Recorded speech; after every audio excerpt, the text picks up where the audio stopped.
Okay. Visible na po. Yes, ma'am. Okay.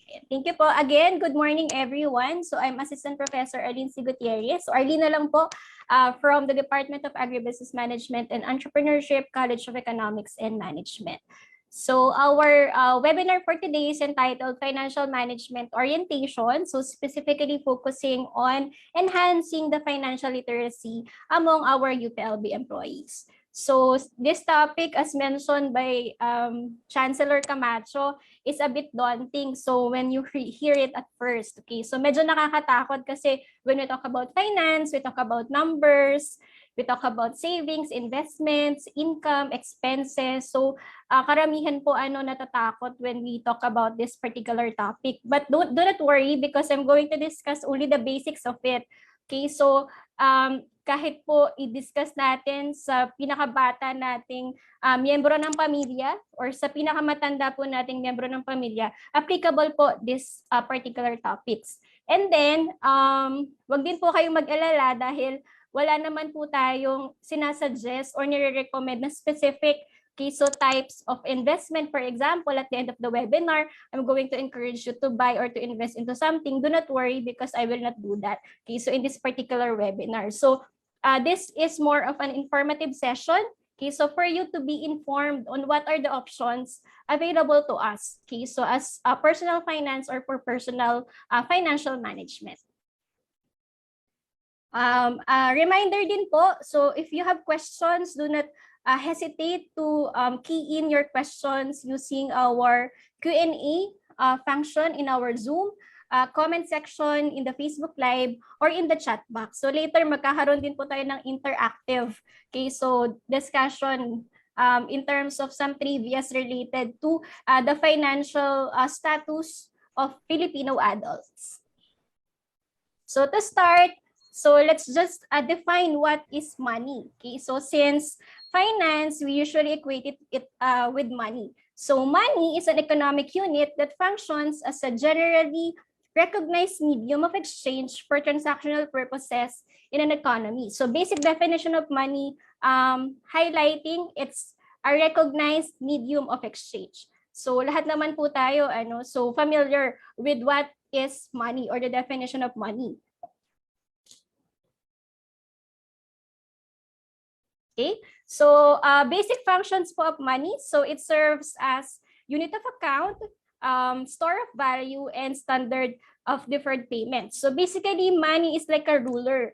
So it is used as a measure of something, and it's standardized across economy. Okay, across the economy. So for example, in the Philippines, so we know that the peso, the Philippine peso, can be a measure of different things. Okay, so within our economy. So even if you don't spend your money today, yan, so pareho pa rin po yung magiging value niya. 100 pesos for today is going to be 100 peso nominal value. So magkaiba po yan sa real value versus a nominal value. So nominal value of 100 peso today is the same 100 peso, okay, so tomorrow or next week. Okay? Ayan. So, familiar po ba tayong lahat? Ayan. So, pwede po kayong mag-ano sa chat box. Ayan. So, sabi po, ayan. So, money cannot buy happiness. So, totoo po ba yan? Nag-agree po ba kayo dyan sa statement na yan? Hindi daw po money cannot buy everything. Okay. So, especially money cannot buy happiness. So, kung hindi po nabibili ng money ang happiness, so bakit pa po tayo nandito sa webinar na ito? Okay. So, even if money cannot buy happiness, okay, so it is also true that resources are scarce. Okay, so we are working with limited resources, and one of our limited resources is money. That is why it's very important that we know how to manage our money well. Ayan.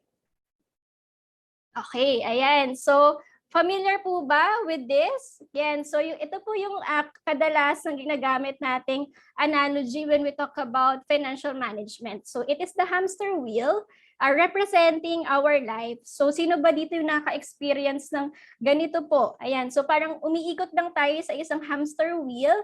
Kailan ba tayo makakalabas? So paulit-ulit lang expenses, taxes.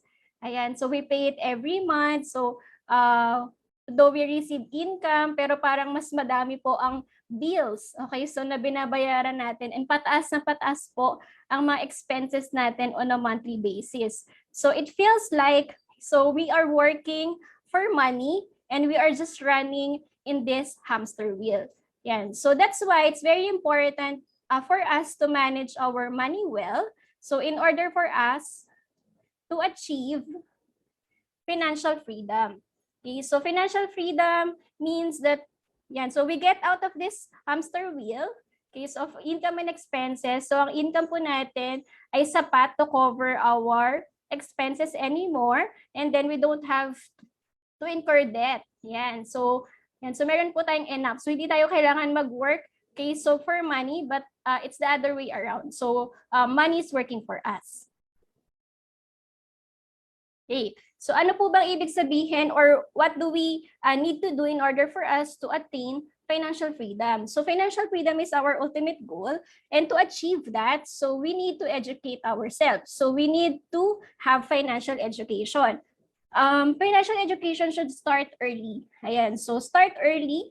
So kahit po yung mga anak po natin, so at a very young age, we need to educate them. Okay, so regarding financial freedom or financial concepts. Okay? So, paano yan? So, hindi na kami mga bata. So, pwede pa ba kaming ma-educate financially? So, of course naman po. Okay? So, we should start early, but it's never too late to learn. So, for financial education. So, when you educate yourself, so you will improve your financial literacy. So, financial literacy is the level of your financial knowledge. So, when your financial literacy increases, your financial capability or your ability to make sound financial decisions also increases. Ayan. So, kailangan po natin, okay, so ng financial education to increase our financial literacy so that we can make sound financial decisions. Okay, so yan po yung gagawin natin for today. Okay, so in order for us to be financially free or at least financially healthy, ayan, so these are what we need to achieve. So we need to plan and prioritize our needs over our wants. Ayan, so isa po yan sa pinakamahirap gawin, no? Especially now, ang dali pong mag-Shopee, mag-Lazada, ayan, so it becomes more accessible, more convenient. Okay? So we need to use a range of financial tools, products, and services so that are available to us. Financial education is necessary for us to understand what are the available financial tools, what are the available financial products and services that we can avail. Okay, so in order for us to manage our financial health. Okay, so next is we have to know how to manage our debt, and we have to know, okay, so all the potential resources that can be accessed. So we are able to manage debt and has access to potential resources. So later on, we're going to discuss also debt management. And then we have to know as well how to balance our income and our expenses.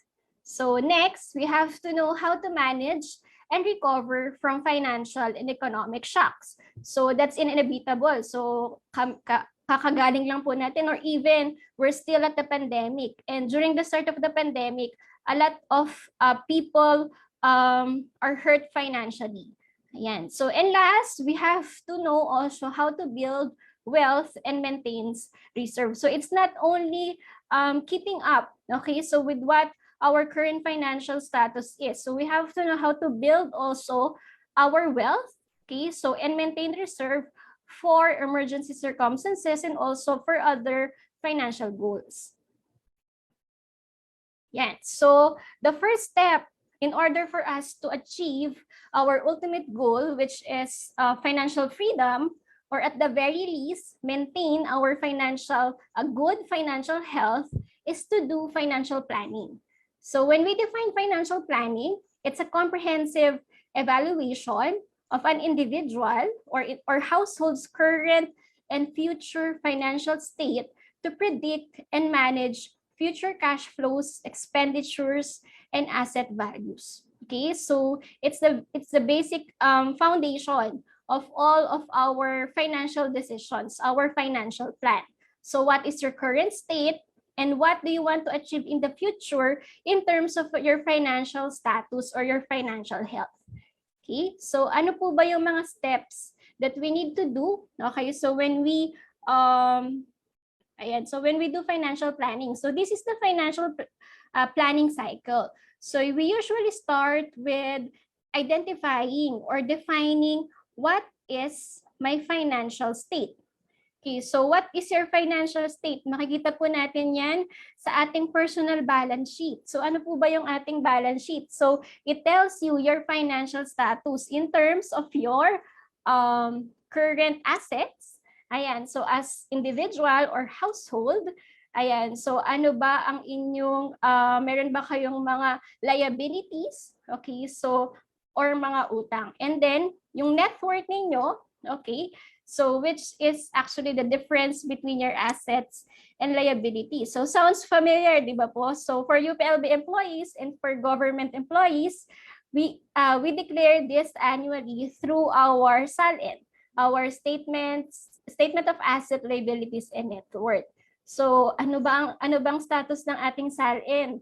Positive ba ang ating SALN?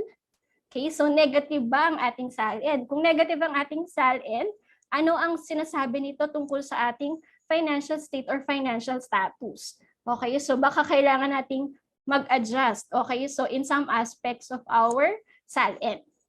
Okay, so didiscuss po natin yan later. Okay, so next, after you have defined your financial state, the next step is to answer the question, what do I want to achieve? Okay, so what are your financial goals?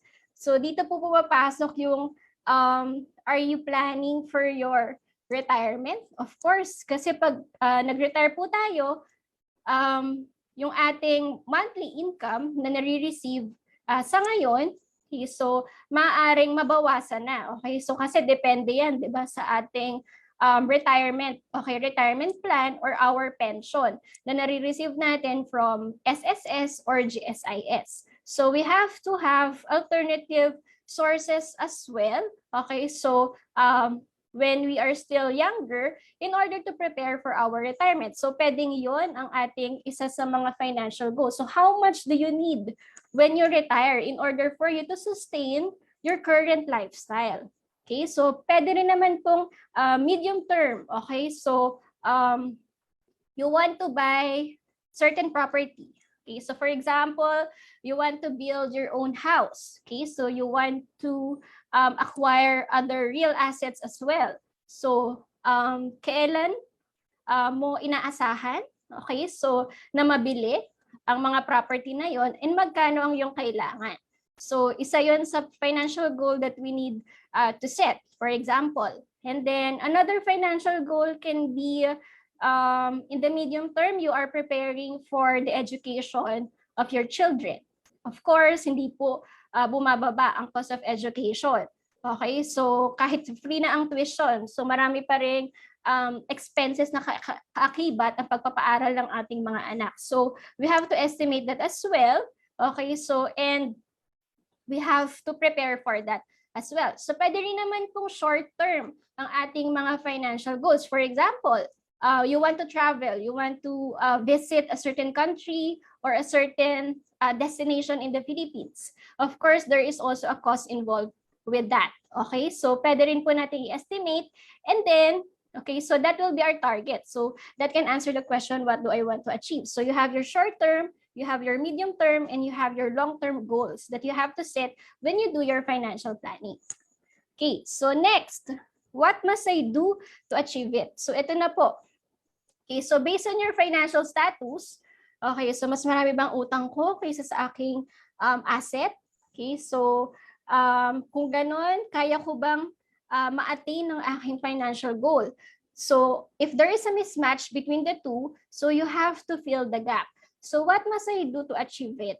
Okay, so kailangan ko bang bawasan ang aking expenses on a monthly basis? Do I need to increase my income? Do I have to acquire debt? Okay, so in order to fill the gap. Do I need to invest? Okay, so if I'm going to invest, okay, so saan ako mag-i-invest? Okay, so and then magkano ang inaasahan ko from this kind of investment? Okay, so et cetera, et cetera. So dito na po papasok yung mga strategies that we need to do in order for us to achieve our financial goal. And then the next question is, are you doing it right now? Okay, so are you doing all those actions or strategies that you need to do in order to achieve your financial goal? So if not, okay, so maybe it is time, okay, so to do such actions. So if you're doing it right now, okay, so and you haven't or you are not in the right direction towards achieving your financial goals, maybe you need to change something. Okay, so that's why our next question is, what changes do I need to make? So for example, bakit gano'n? Nag-i-invest naman ako, pero parang feeling ko, okay, so hindi ko na-achieve. Okay, so yung aking financial goal, bakit hindi ako kumikita accordingly? Okay, so doon sa aking tina-target, okay, so every month or every year. Okay, so baka po may something wrong with the investment that you are making. Okay, so baka ang ating expectations ay sobrang taas kumpara sa reality of our chosen investment vehicle. So that's why you have to assess. Okay, so if you're doing it, okay, so it's not working, maybe you need to make some changes. Okay, so ito po yung basic cycle of our financial planning. So assess first what is your financial state, and then set your financial goals. Okay, so what must I do to achieve your financial goals? Okay, so are you doing it? If not, okay, so are you doing it? If not, so you must start doing your strategies to achieve your financial goal.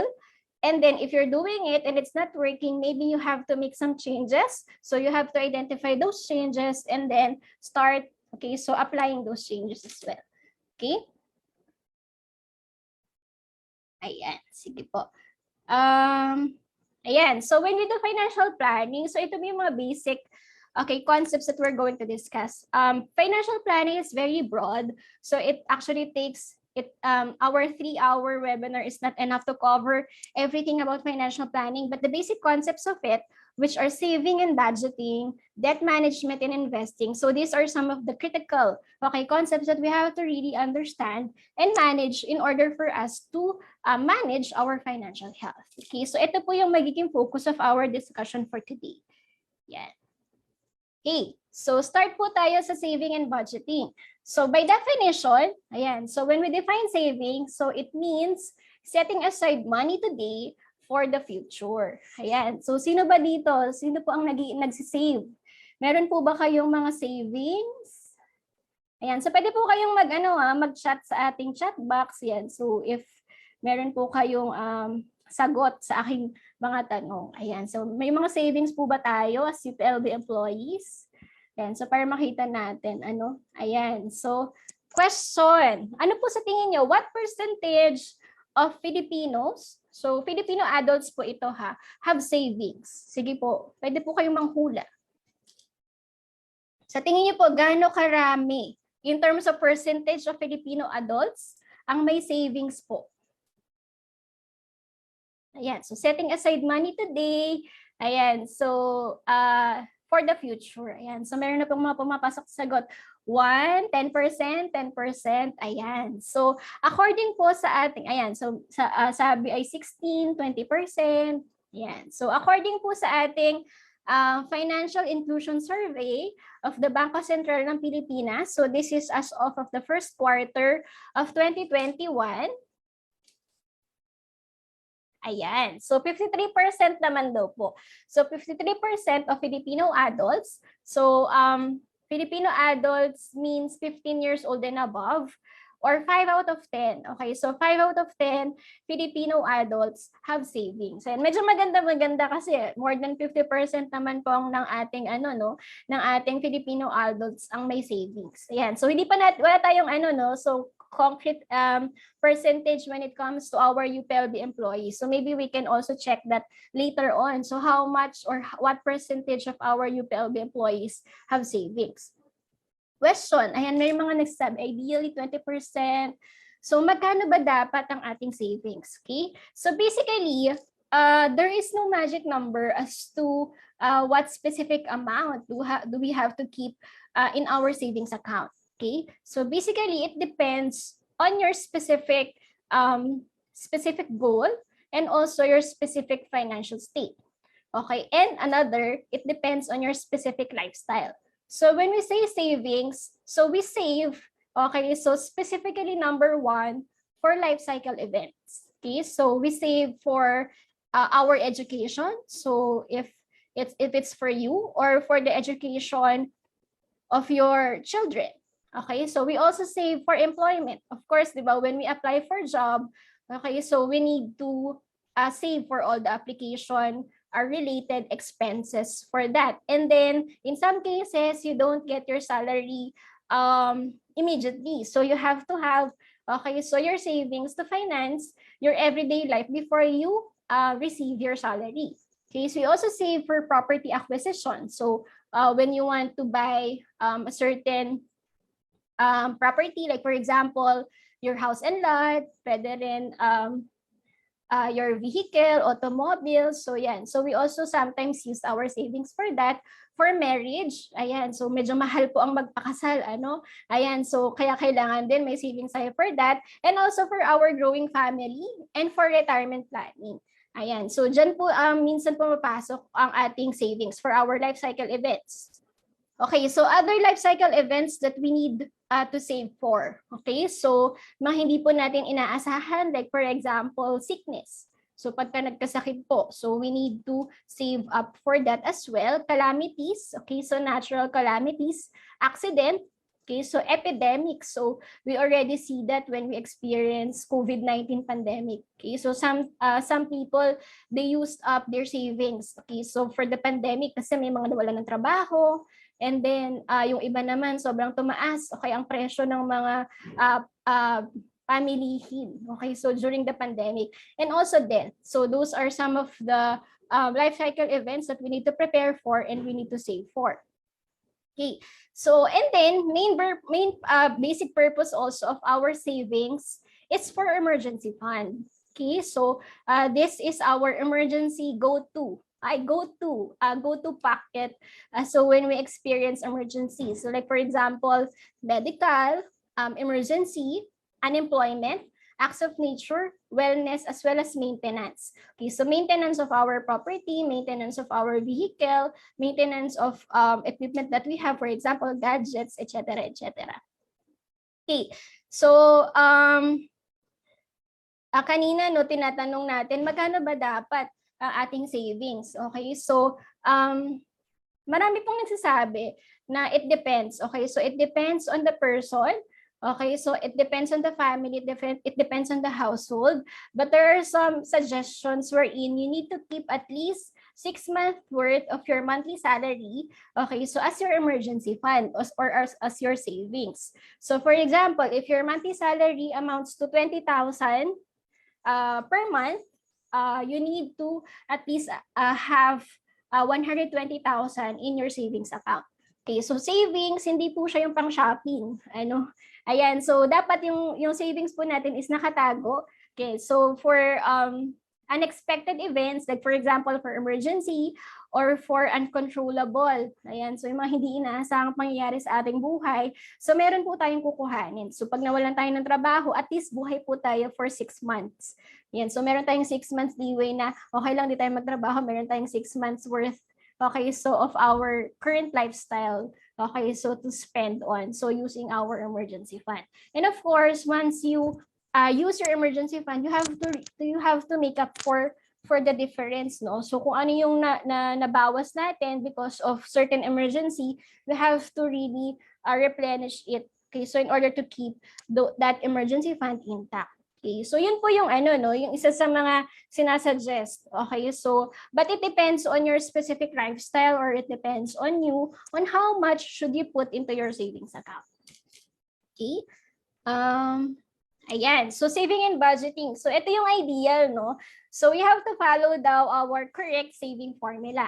So it should be income minus savings is equal to expenses, rather than income minus expenses is equal to savings. So kadalasan binabawas po muna natin ang ating mga monthly expenses from our net income. So magkano yung nare-receive natin every month, and then the rest goes to savings. Okay, so the correct formula po is you have to keep your savings first. You have to have a goal already on how much you want to save on a monthly basis.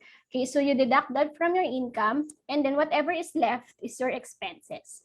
Easier said than done, di ba? So baka marami pong nagsasabi sa inyo na madali lang sabihin yan, okay? Kasi hindi naman kayo gumagastos. For example, sa bahay, hindi nyo alam kung paano mag-budget, etc., etc. Okay, so meron din po akong mga na-encounter, no? May mga nagsasabi, kasi malaki yung sweldo mo, kaya nakaka-save ka. Ako kasi maliit lang talaga yung sweldo ko, so hindi talaga posible ang savings. Okay, so when we talk about savings, it does not need to be a big amount. So you can start small, and then we can do small increments in order to build our emergency fund or our savings. And then very important din po, ayan, so we need to identify our needs. What are the needs? What are the essentials? And what are the necessities? And ano lang ba yung wants, cravings, or desires? So whenever we go to Shopee, for example, Lazada, di ba, every payday, ayan, okay naman 4-4, 5-5, 6-6 sale. Ayan, so whenever we add to cart, we add something to our cart, we have to identify, no? We have to reflect. Is it a want? Is it a craving? Is it a desire? Or do we really need it? Is it an essential, or is it a necessity? So if you have ample resources, for example, you already build your emergency fund, and then you have excess funds already, ayan, kasi syempre, di ba, we don't deprive ourselves naman din po. So okay lang po to spend on your wants, your cravings, and your desires, but if your savings are not yet enough, yan, so you have to reflect. Okay, so is this a need? Is this essential? Is this a necessity for me? Or can I spend a little less? Okay, so for this, okay, so in order to build up my savings. So, saving po kasi is a mindset. Okay, so actually financial management is also a mindset. Yan. So madalas we rationalize things, no? Kailangan ko to. So this is really a need. This is essential. This is a necessity. Pero reflection is also very important so when we do financial management. Okay? So develop the saving habit. Okay? So if you can do it on a monthly basis, ayan. So mas maganda po nagawin po natin yan. So sabi nga, saving is life, saving is life, saving is life. Yung iba, ginagawa, so meron di ba mga money challenge, okay, so you can also do that, yan. So for as long as, di ba, you can develop that sense of saving habit, okay, so to do it. So that's the mindset of savings. Okay?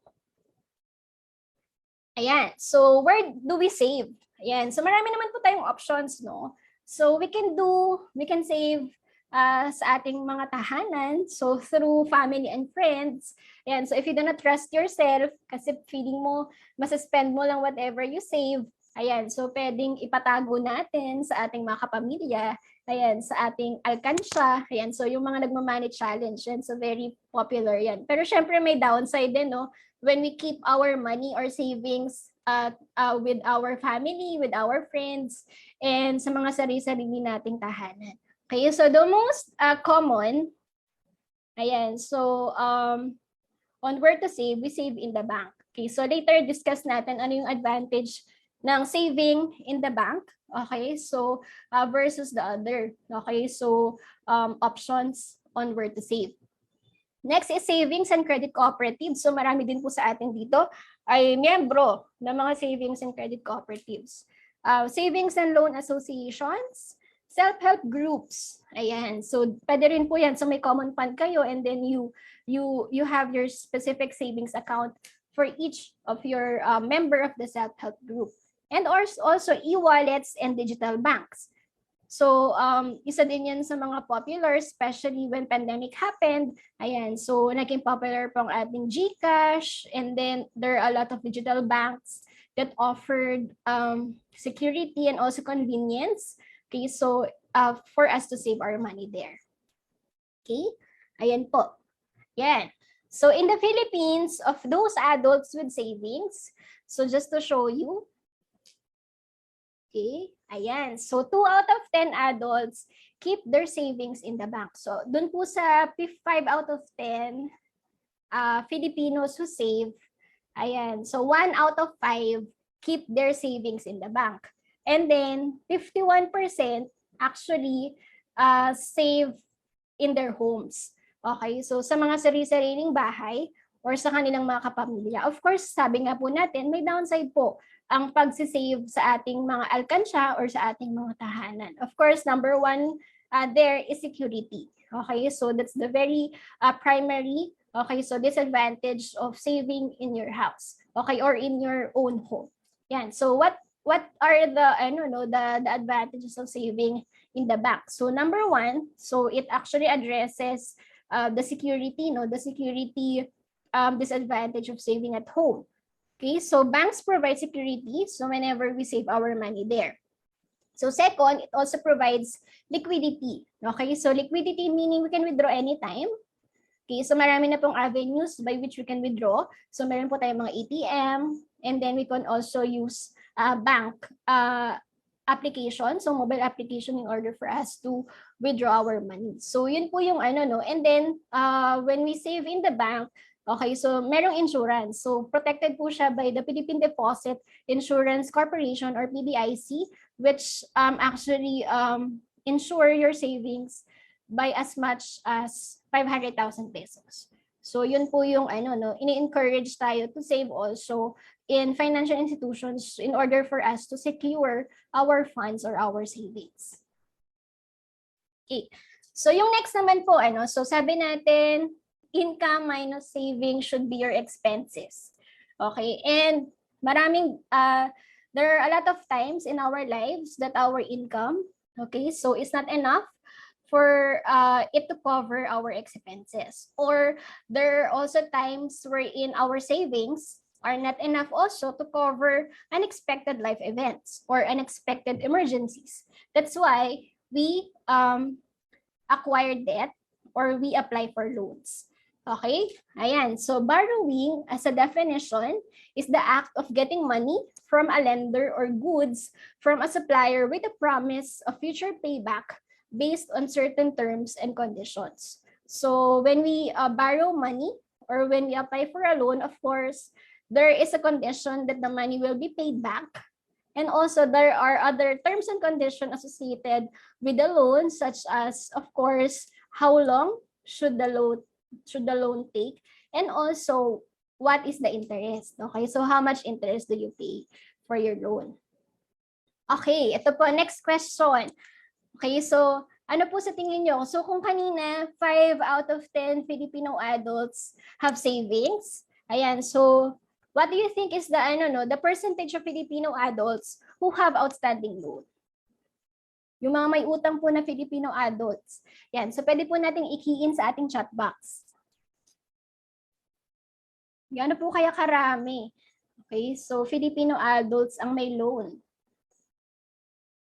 Loan po ito both formal or informal sources. Ayan, so ayan, 70%, 80%, 90%, 80%. So yan po ang mga sagot, 60%. So gaano po kaya karami, This is also, yan, so may sumagot pa, 95%. Okay, so Filipino adults have outstanding loans. Yan, so according to, ayan, so again, the Financial Inclusion Survey of the Bangko Sentral ng Pilipinas as of the first quarter of 2021, okay, so the percentage of Filipinos that have outstanding loan, meron pa tayo, 99.9% parang germs lang, Ay, yung safeguard, pang sa germs, 99.9%. Okay, so according po sa BSP, ang percentage ng Filipinos that have outstanding loan is 4 out of 10. Ayan. So masyado naman pong okay, overestimated ang ating pagtingin sa ating mga Filipino adults. So 41% daw po, or 4 out of 10 Filipinos have outstanding loan. So maganda yung yung ratio, kasi at least mas marami po na Filipinos ang may savings. Okay, so kaysa dun sa percentage ng Filipinos na may utang. So maganda pa rin yung outlook na yan. So in terms of how much yung kanilang mga utang, wala po tayong statistics on that. Okay? Ayan, so typical reasons for borrowing.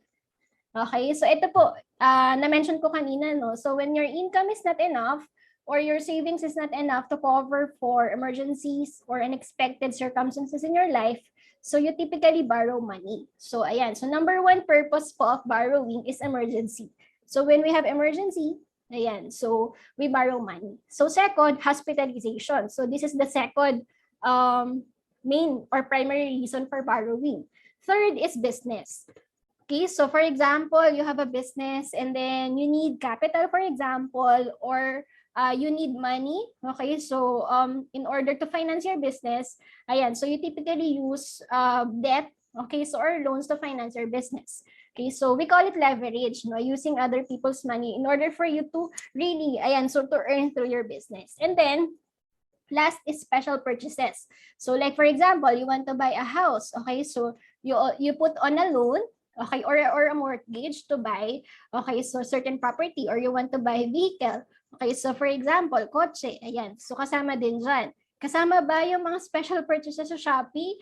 Okay, so minsan, ayan, so may mga umuutang din po to buy, okay, so for shopping, ayan, so for whatever, and then also for vacation, no, so we classify it under special purchases. So there are some people who also borrow money, okay, ayan, so to travel or for vacation.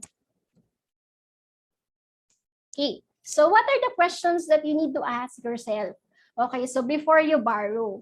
Okay, so number one, okay, so kailangan din po, kanina sa savings, kailangan ng reflection. So before you borrow, okay, so you need to also you need to reflect as well. So number one, big question. Do I really need this? Okay, so very basic question, no? Pero ang hirap sagutin. So kailangan ba talaga? Kailangan ko pa talagang umutang? Kailangan ko bang bilhin? Okay, so whatever I need to buy. Okay, so if it's really necessary, okay, so for example, it's emergency. Okay, it's for emergency, and then you don't have money to really finance that specific emergency, then you don't have a choice but to borrow money. Okay, but if it's a want, a desire only, a craving, and you cannot afford it because your savings are not enough or your income are not enough, and then you have to borrow money, you have to think twice, okay? Because borrowing entails cost. Okay, so may interest po tayong binabayaran when we borrow. Second question, must I have it today? So kailangan ba today, okay, so makuha ko whatever I need to finance, to buy, okay, so or anything. So kung hindi naman kailangan today and you can wait, okay, so for example, a month or even a year to have it, ayan, baka mas mura na when you buy it, okay, so when you have enough money already, ayan, so baka pwede nating i-delay, okay, so yung pag-utang or pangungutang.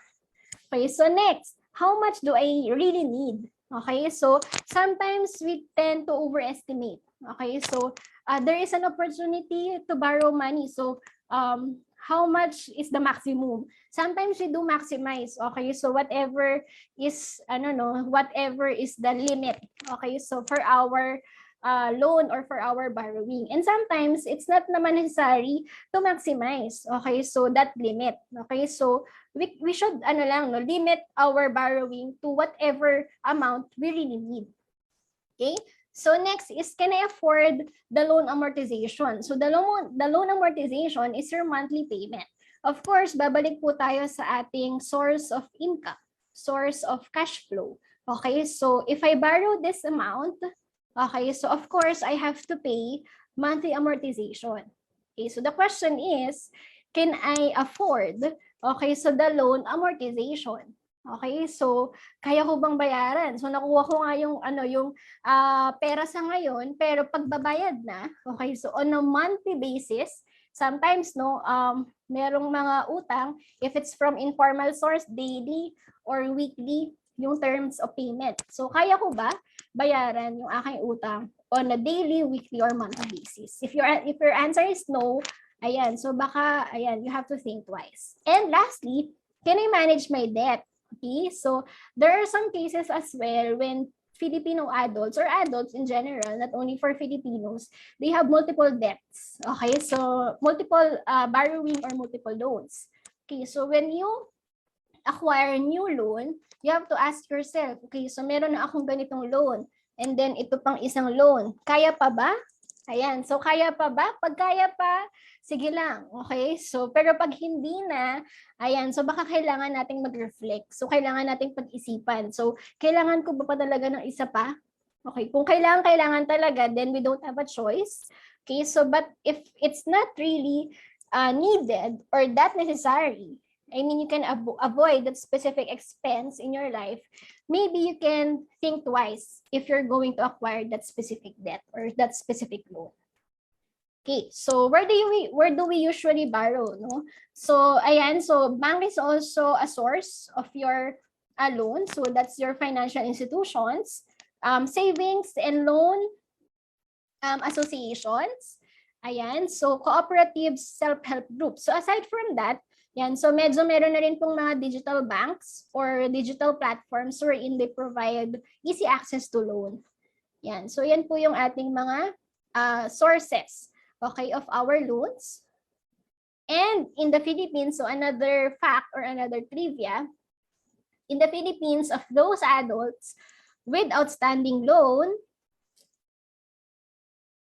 ayan, so 5 out of 10 adults borrow from informal sources. So doon po sa mga Filipino adults 15 years old and above who have outstanding loans, so half of them or 5 out of 10, okay, so borrow from informal sources. Yung informal sources po natin, so these are your family and relatives. Ayan, so and then yung mga informal lenders. Okay, so informal lenders include, ayan, yung mga 5-6, yung tinatawag nating mga Bombay, ayan, so that forms part of your informal lenders. And then the other half, they borrow from formal sources, which includes the financial institutions, the bank, the microfinance institutions, savings and loans associations, cooperatives, etc., etc. Yan. So, we encourage people to borrow from formal sources kasi sabi nga natin, borrowing entails cost.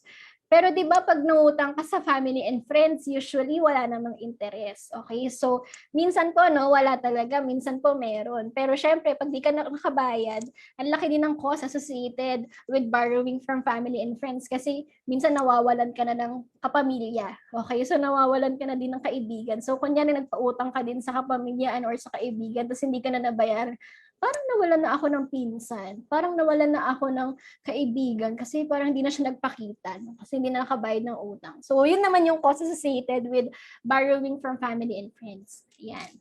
So, bakit ba importante na dapat sa formal sources po tayo nangungutang or nag-a-apply, okay, so ng loan or ng debt? Yan. For formal sources po kasi, these are disclosed, okay, so fully disclosed and transparent. So they are transparent. So some informal sources, it's not really that transparent and there's no full disclosure as to the specific conditions. And this, okay, so are actually required by the Bangko Sentral ng Pilipinas. And for informal sources, since, ayan, so wala naman talaga yung written agreement most of the time. Okay, so for these specific transactions, they don't disclose it, no? So they're not required to disclose it. Okay, so you have to know, kapag nangungutang po tayo, okay, so these are indicated, okay, so in what document that we sign. So the loan amount, okay, so the upfront charges or deductions collected because there are some loan transactions, okay, so that are they have service fees, okay, so or upfront charges that they deduct from the loan amount. And then schedule of payments, okay, so we need to see it also in the document, and then the effective annual interest rate that you pay, okay, so on a periodic basis, and other charges if there are any. Ayan. So be careful po, no? So when we borrow money, so we have to know what are these specifics, no, that we enter into. So when we apply for a certain loan. Okay, ayan. So ano din po, no, kaakibat ng ating debt management. Ayan, so credit card. Yan. So meron na rin pong mga virtual credit cards, so available for adults or for individuals. Okay, so for Filipinos, so not only yung mga physical credit cards that we apply through banks. So, credit card, so as defined by the Bangko Sentral ng Pilipinas, so it's any card or other credit device intended for the purpose of obtaining money, property, or services on credit. Okay, so it is issued by a credit card issuer, which refers to a bank or a corporation that offers the use of its credit card. So sabi ko nga po, it's not only the banks now that offer credit card, there are also other institutions that offer credit.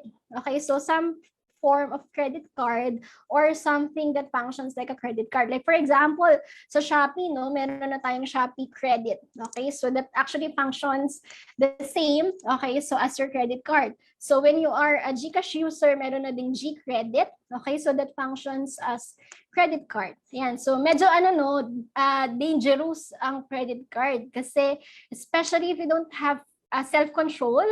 Okay, so the tendency is that ayan, so ito yung isa sa mga nakakapagpalubog, okay, so ng iba sa utang. Okay, so ang paggamit ng or uncontrollable use of your credit card.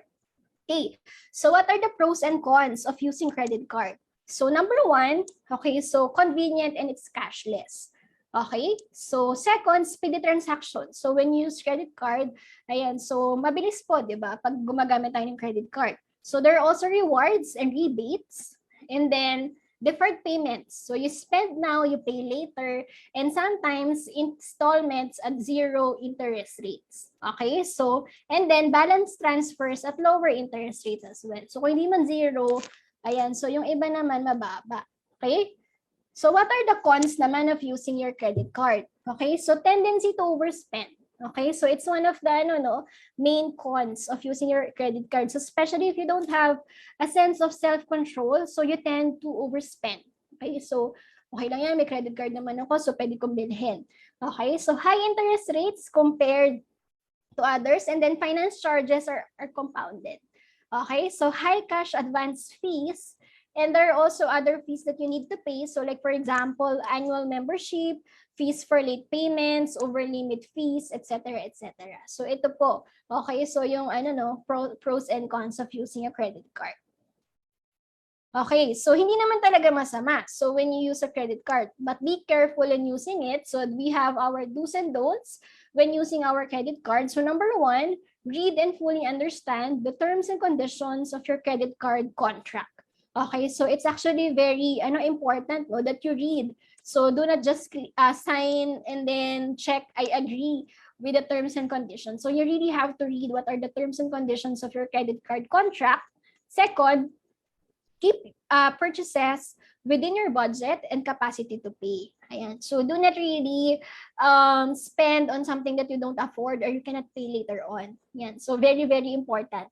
And then review your credit card statement. Check for suspicious unauthorized transactions. Yan. So very important because there are a lot of times that our credit cards are hacked. Okay? So by by hackers. Ayan. So ang dami na nila. Saka ano po nagiging magagaling at matatalino na ang ating mga hackers. So that's why it's very important for you to check your statement if there are fraudulent transaction or unauthorized transaction na parang hindi mo naman binili pero nasa statement mo. So you have to report it. Ayan. And most of the time, okay, so nababalik naman po ito. And then number 4, pay the full outstanding amount on or before your due date. Ayan. So kapag po kasi hindi natin nababayaran, so dyan po mapasok yung interest. Okay, so na mataas na kailangan nating bayaran later on. Number 5, keep your contact information updated with your credit card issuer. Ayan. So if you have problems, or magkaroon ng problema with your credit card, they can easily contact you. And then number 6, for any concern, contact your credit card issuer immediately, especially if there are unauthorized transactions with your credit card. So next, what are the don'ts naman so that we have to be careful on when we are using our credit cards? Number 1, don't spend money you do not have. Ayan. So, very important po, no? So, especially, you have to assess your financial state. So, sabi nga natin, di ba, first step in your financial planning cycle. Part of your assessment of your financial state, you also assess yourself. May control ba ako over myself in terms of purchases? Okay? So, Kung wala, hindi naman po yan no. So syempre meron tayong mga pwedeng gawin in order for us to increase our self-control. Pero kung wala, mas mabuti na po na hindi po tayo mag-credit card. Okay? Parang it's a way also to to address that problem. Okay? Kaysa naman po magkaroon pa tayo ng problem later on when we have a lot of credit card use already. Okay, so second, do not run up your balances to the limit. Ayan, so sabi nga po natin, okay, so may limit yung ating credit card purchases, but of course, it does not mean that you will maximize the limit every time. Okay, so meron naman pong ayan, so tingnan po natin kung kailangan po talaga natin. So number 3, do not purchase just because you want rewards or rebates. Ayan, so meron ding mga ganyan, ay, may rewards, saka may rebates, so bibili ako. Pero syempre, babalik pa rin tayo sa question na, kailangan mo ba? Kasi at the same time, meron kang rewards or rebates, pero yung babayaran mo, okay, so for that rewards or rebates, yun naman yung in the future, kailangan ko ba talaga? So worth it ba yung rewards or rebates that I'm going to receive from it? Okay? So 4, do not use credit cards for cash advances. Ayan, so parang it's a form of liability, no? You will do cash advance from your credit card. Of course, there is an interest for it. So if you really need it and there are no other source anymore, sige po. Pero kung meron pa naman, okay, so explore other cheaper option. Okay, so for cash advances. Number 5, do not ignore legitimate alerts and calls from your credit card issuer. So very important, no? So they are there to remind you that your payment is due already or you did pay whatever is due from your credit card, etc., etc. Number 6, do not hide from your creditors if you're having trouble. Ayan, so baka pwede natin tanongin, may nakukulong ba sa utang? Ayan, yung isang major question, no? So baka nandiyan si Attorney Peralta later on, itanong natin. Okay, so pero syempre, di ba, as good citizens, wag naman po nating taguan ang ating mga pinagkakautang, especially credit card companies. Kasi we have to really pay it later on, Okay. Ayan. So, with all of that, no, sabi natin, hindi naman po talaga masamang umutang. Okay, so sometimes it's really necessary, no, to have debt. Okay, so to have loans. Okay, or to have utang. Pero we have to classify what is a good debt and what is a bad debt. Okay, so a good debt is any borrowed money you use to earn more and improve your financial condition. So an example po dyan is, we call it leverage. Okay, so using other people's money in order for you to earn. Okay, so ano pong example? Kunyari sa business, nangutang ka for a certain interest. Okay, so but you are sure that whatever earnings you will get from your business will compensate for the interest that you will pay for your loans. So that is a good debt. Okay, so another, okay, so hindi rin naman po sa business, no, sa personal din. So for example, kailangan talaga, emergency talaga, and we don't have a choice but to really borrow money. Then, okay, so it's a good debt. But if you are using other people's money to make you lose more money, so we call it a bad debt. So for example, it's a risky investment pero pinasok mo pa rin. And then what do you use for that specific investment is loan. Okay, so that makes it a bad debt. Kasi instead of you earning and then compensating the interest that you pay for your loan, okay, so ang nangyari is, okay, dumoble yung babayaran mo. Kasi, di ba, nawalan ka na ng pera from your investment, may binabayaran ka pang utang. And another form of bad debt is that you make special purchases, but your special purchases are not really necessary. So meaning, ano lang siya, nagpo-fall under wants, desires, or cravings. Kumbaga, ano lang, at one point in time, kailangan, parang feel mo kailangan mo. Okay, that specific purchase. Pero later on, ay, hindi ko na siya nagagamit. So, tas binabayaran mo pa rin. Okay, so kasi nangutang ka just to pay for it. Okay, so that makes it a bad debt. Okay, but if you're going to use it for leverage, okay, so, di ba, parang using loan, okay, to earn more, okay, so, and that earnings will compensate for the interest that you pay, okay, so that's a good debt. Okay, so that's considered a good debt. Okay, so what are the tips? Quick tips. Okay, so when you manage your debt. Okay, so number one, you borrow only for productive activities. Again, reflect on whether the specific event or the specific thing that you will spend your loan on is really necessary. Okay, so babalik pa rin po dahil sa question na, is it a need? Is it a necessity? Or is it just wants or cravings? So if it's the latter, if it's just wants or cravings, baka pwede po nating pag-isipan kung kailangan po ba natin talaga mangutang. Okay? So second, borrow only what you can afford to pay. Okay? So again, remember, loans are intended to be paid back. Okay, so kailangan po natin siyang bayaran pabalik. So kailangan po nating mag-reflect again. So when you borrow today, can you afford to pay the amortization? Okay, so the monthly payments associated with the loan. And then third, you have to pay on time and in full. Ayan, so as responsible Filipino citizens, so we really have to pay our debts. Okay, so our loans. Ayan. Okay, ayan, pag may tanong po kayo ha, so do not hesitate. Yan, so to key in your questions in our QA box or chat box.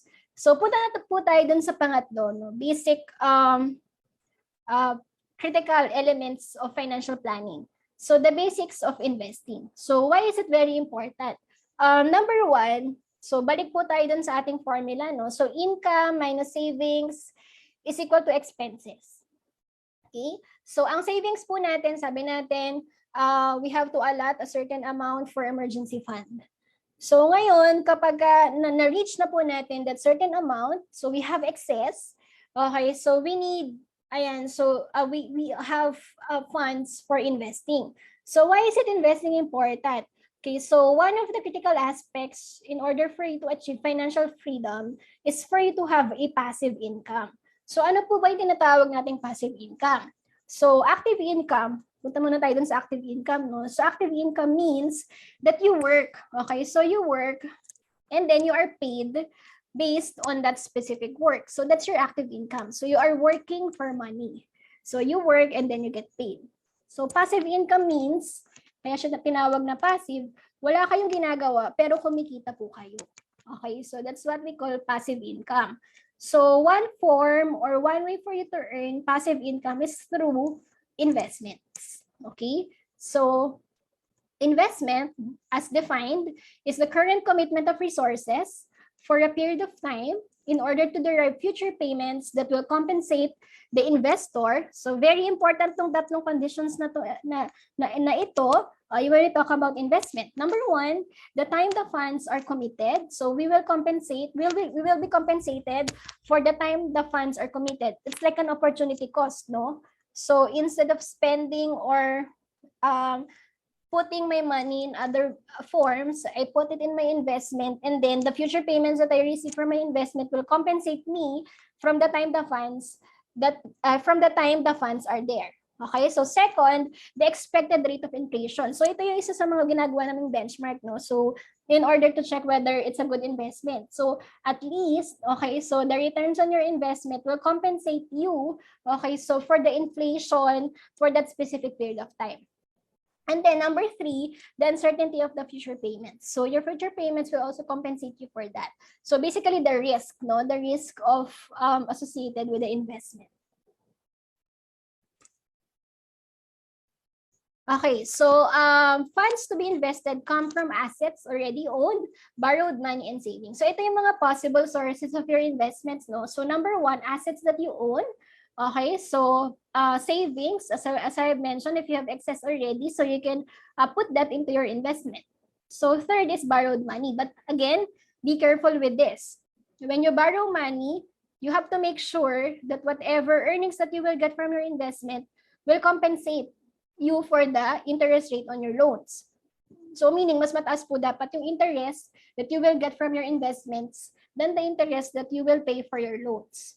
Number two, by foregoing consumption today and investing their savings, investors expect to enhance their future consumption possibilities by increasing their wealth.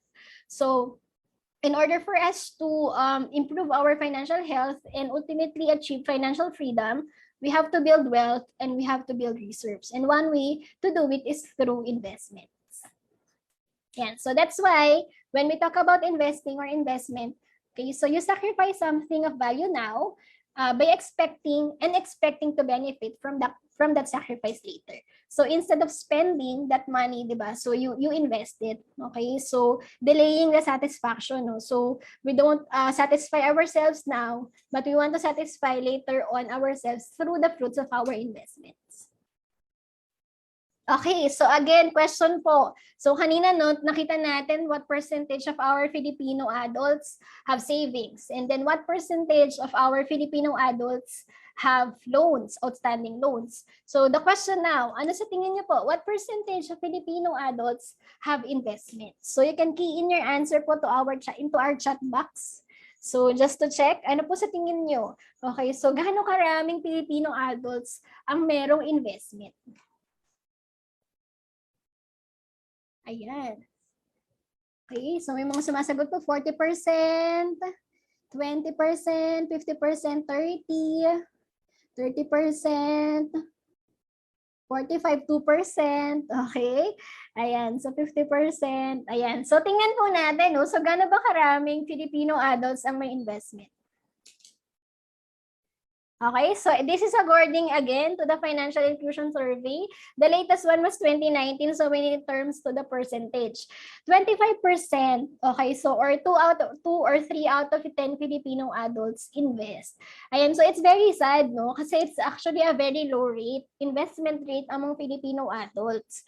And then when BSP asked why are they not investing, so one of the main reasons is that they don't know where to invest or hindi sila educated enough. Okay, so to know where are they going to invest their money. So it's not really I don't have anything to invest, but sometimes really there's a problem with so financial knowledge or financial education.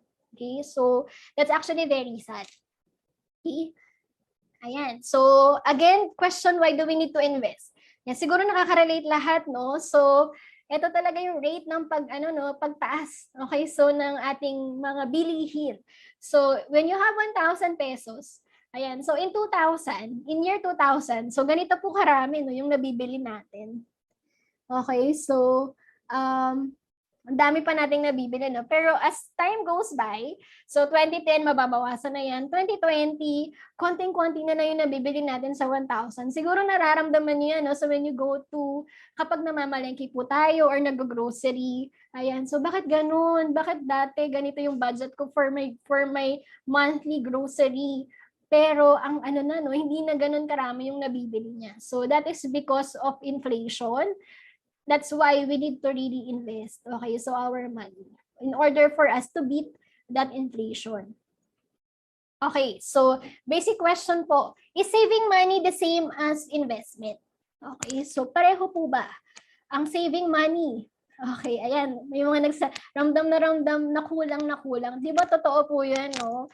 So parang, ay, dati ganito lang yung ginagastos ko sa monthly grocery, pero every month, parang, ay, bakit ganun? Konti na lang ng pakonti ang aking nabibili. Ayan. So, balik po tayo, no? Tingin niyo po, saving money is the same as investment. Kasi pinag-usapan po natin kanina, no? Saving money in the bank. Okay, in particular, saving money in the bank is the same as investment. Sige, yes or no po? Pwede po nating i-key in sa ating chat box. Ayan. So, may mga sumasagot no. Ayan, nope. Ayan, talagang malaking nope, no. Capital letters N-O, no. Ayan. So, bakit po kaya hindi? Okay, consider saving money in the bank. Okay, so we don't consider saving money in the bank as investment. Okay, so ito po ang reality. Okay, so when we save money in the bank, ayan, so mababa ang interest. So aware po ba tayo kung gaano kalaki ang interest na binabayad ng ating mga bangko sa ating regular savings account? Okay, so ito po. If you are saving sa BPI, okay, so ang annual, this is yearly ha, annual interest rate on a regular savings account is 0.0625%. Okay, so less than, no? Less than, yan, okay, less than 1%. Sa BDO po, okay, so ang interest rate on regular savings is 0.0625% as well. Okay, so kung meron po kayong regular savings account sa Metro Bank, it's 0.0625% as well. Security Bank, magkano? Mataas-taas ng konti, 0.074%. And sa Land Bank, nakaramihan po sa atin ay merong savings dahil ang atin pong payroll account ay Land Bank. Magkano po ang interest rate sa ating regular savings account? Ayan, pinakamababa po actually, 0.05%. Okay, so imagine niyo po, no? So ito po yung na-earn natin on an annual basis sa ating regular savings account. And tama po, meron pa po itong tax. Subjected pa po ito sa tax. Okay, so withholding tax, yung ating earnings from our saving account. Okay, so yan. So if you're going to compare, sabi natin, di ba, one of the conditions for you to consider, okay, so such commitment as an investment, it has to beat your inflation. Okay, so if you're going to compare yung ating interest rate on our savings account with our inflation rate, so ito po.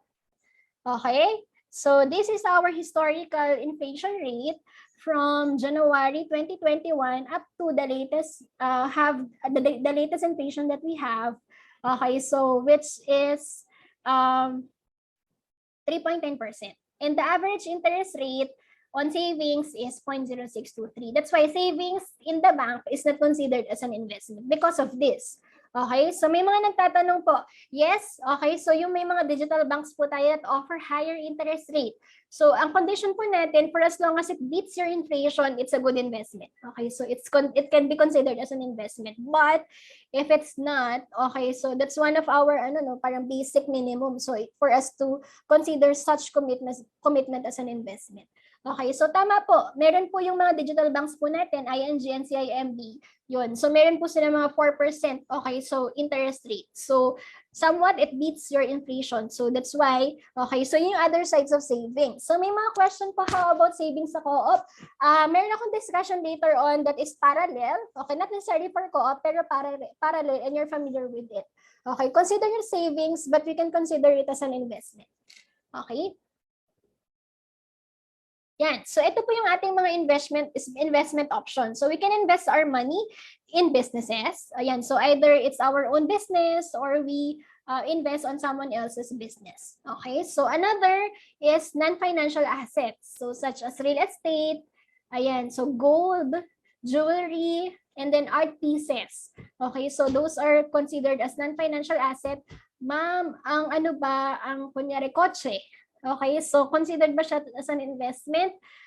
It depends po, no? So if your vehicle is used for business, so meaning it's used for something that will actually give you earnings, okay? So pwede po siyang gawing investment, but in terms of being a real asset, actually kasi may depreciation, may tinatawag po tayong depreciation. And sometimes, okay, and most of the time, okay, malaki po ang pag-depreciate, no, ng mga ganong klaseng assets. So ito po, itong mga tinatawag nating non-financial assets, specifically yung real estate, so it usually appreciates in value. That's why it's considered as a non-financial asset investment. And then one of the most common avenue where we can invest our money is through financial instruments. Okay, so dito po magpo-focus yung ating discussion because investment option for business and then non-financial asset entails a different kind of session. Okay, so when we discuss it. So for now, we're going to focus on financial instruments as an investment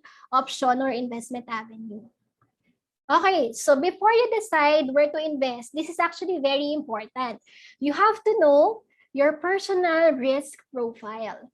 Okay, so ano bang inyong risk profile? Are you a high risk taker or you have a low risk? Okay, so appetite. Okay, so kung meron po kayong high risk, if you are aggressive, for example, in terms of your risk profile, ayan, so okay po kayo mag-invest sa mga high risk, okay, investment. If your risk profile is conservative, okay, so hindi po tayo nagmamatch sa mga high risk investment. So doon lang tayo sa low risk. Pero meron din naman pong nasa gitna, so moderately conservative, sa medyo nag-lean towards our low risk investment. If you are moderately aggressive, medyo nag-lean towards pa rin sa high risk investment. Now, the question is, how do you assess your risk profile? Meron po tayong two ways to do it. So number one, meron pong mga risk profile questionnaires available. So it is already well studied that it determines your risk profile. So meron pong mga available online, you can answer it, and then you will be able to assess what is your risk profile. So that's one. So that's your willingness to take risk. Okay, it actually assess your willingness to take risk. Second aspect of your risk profile is your ability to take risk. Your ability to take risk is actually determined by your income level, your savings level, and your debt level. So for example, yung income mo is mataas to cover all yung, kung meron ka mga debt, pero it's more than enough for you to cover all of your expenses, your debt, etc., etc. So nag-lean towards yun sa aggressive o high risk profile. But if your income is low, marami kang utang, wala kang savings, kahit mataas yung willingness mo to take risk, conservative pa rin dapat yung risk profile because your current ability to take risk is very low. So that's very important. Why is it important for you to understand first your risk profile? Because, so the first thing in investment is you have to match your risk profile and risk appetite with the type of investment. Okay? So, hindi po gusto kong mag-invest sa ganito. Okay? O kaya naman, sabi ng friend ko, maganda daw itong kind of investment na ito. Okay, so pero you don't understand your financial state. Okay, so balik po rin po tayo dun sa financial planning cycle, no? Part of understanding your financial state or financial status is you have to understand your risk profile.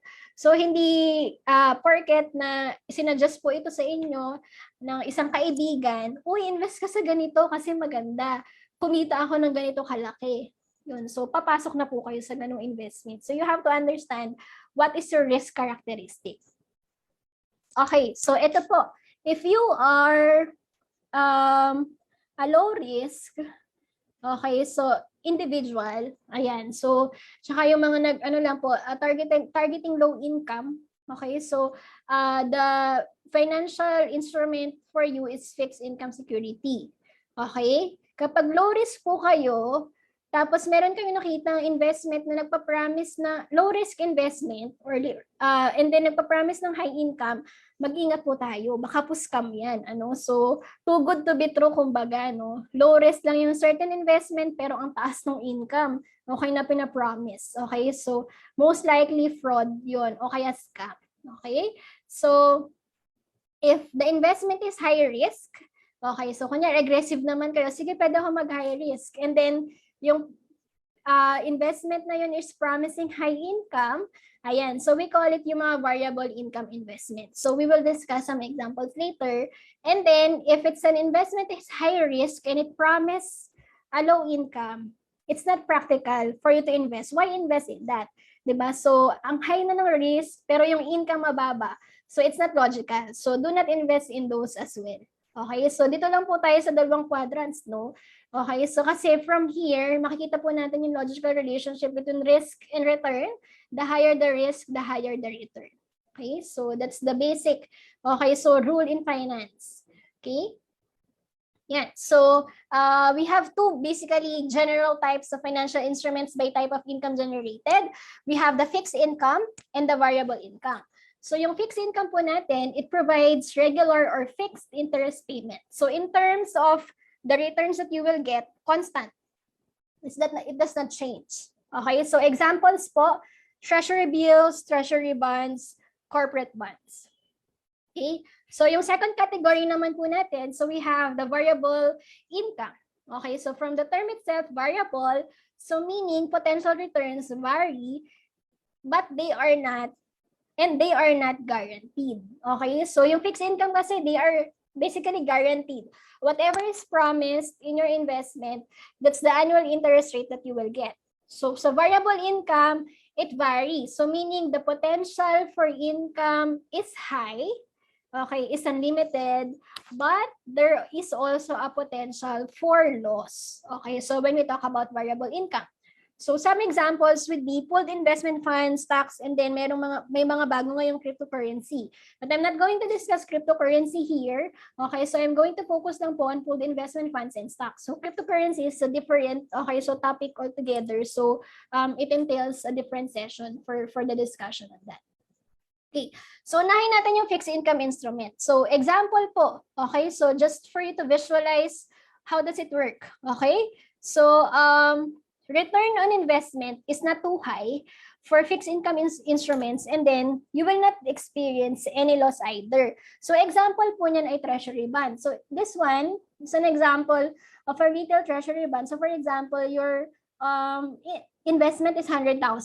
So the return is guaranteed that you will get 4.875% per year from your investment. So that's why, ayan o, constant lang po ang slope ng ating linear graph for our investment. So it starts at 100,000 and then it will grow by 4.875% of 100,000 in year 1, and then 4.875% of your initial 100,000 in year 2 until you reach the maturity for that specific instrument. Okay, so nakita niyo po, it's promised that you will receive 4.875% per year. Okay? Ayan, so return on investment is not too high again, but you will not experience any loss either. That is specifically for our government. Okay, so these are our government securities, Treasury Bill and Treasury bond. Ayan, so sa Q&A po natin may question na. Kaya hindi ko pa po pinansin kanina, no? Kasi meron po tayong discussion on this. Okay, so ano, ang pag-invest ba sa Treasury Bill ay safe and secured? Or may iba pa kayo na pwede ma-recommend na pwede i-invest ang money natin that will earn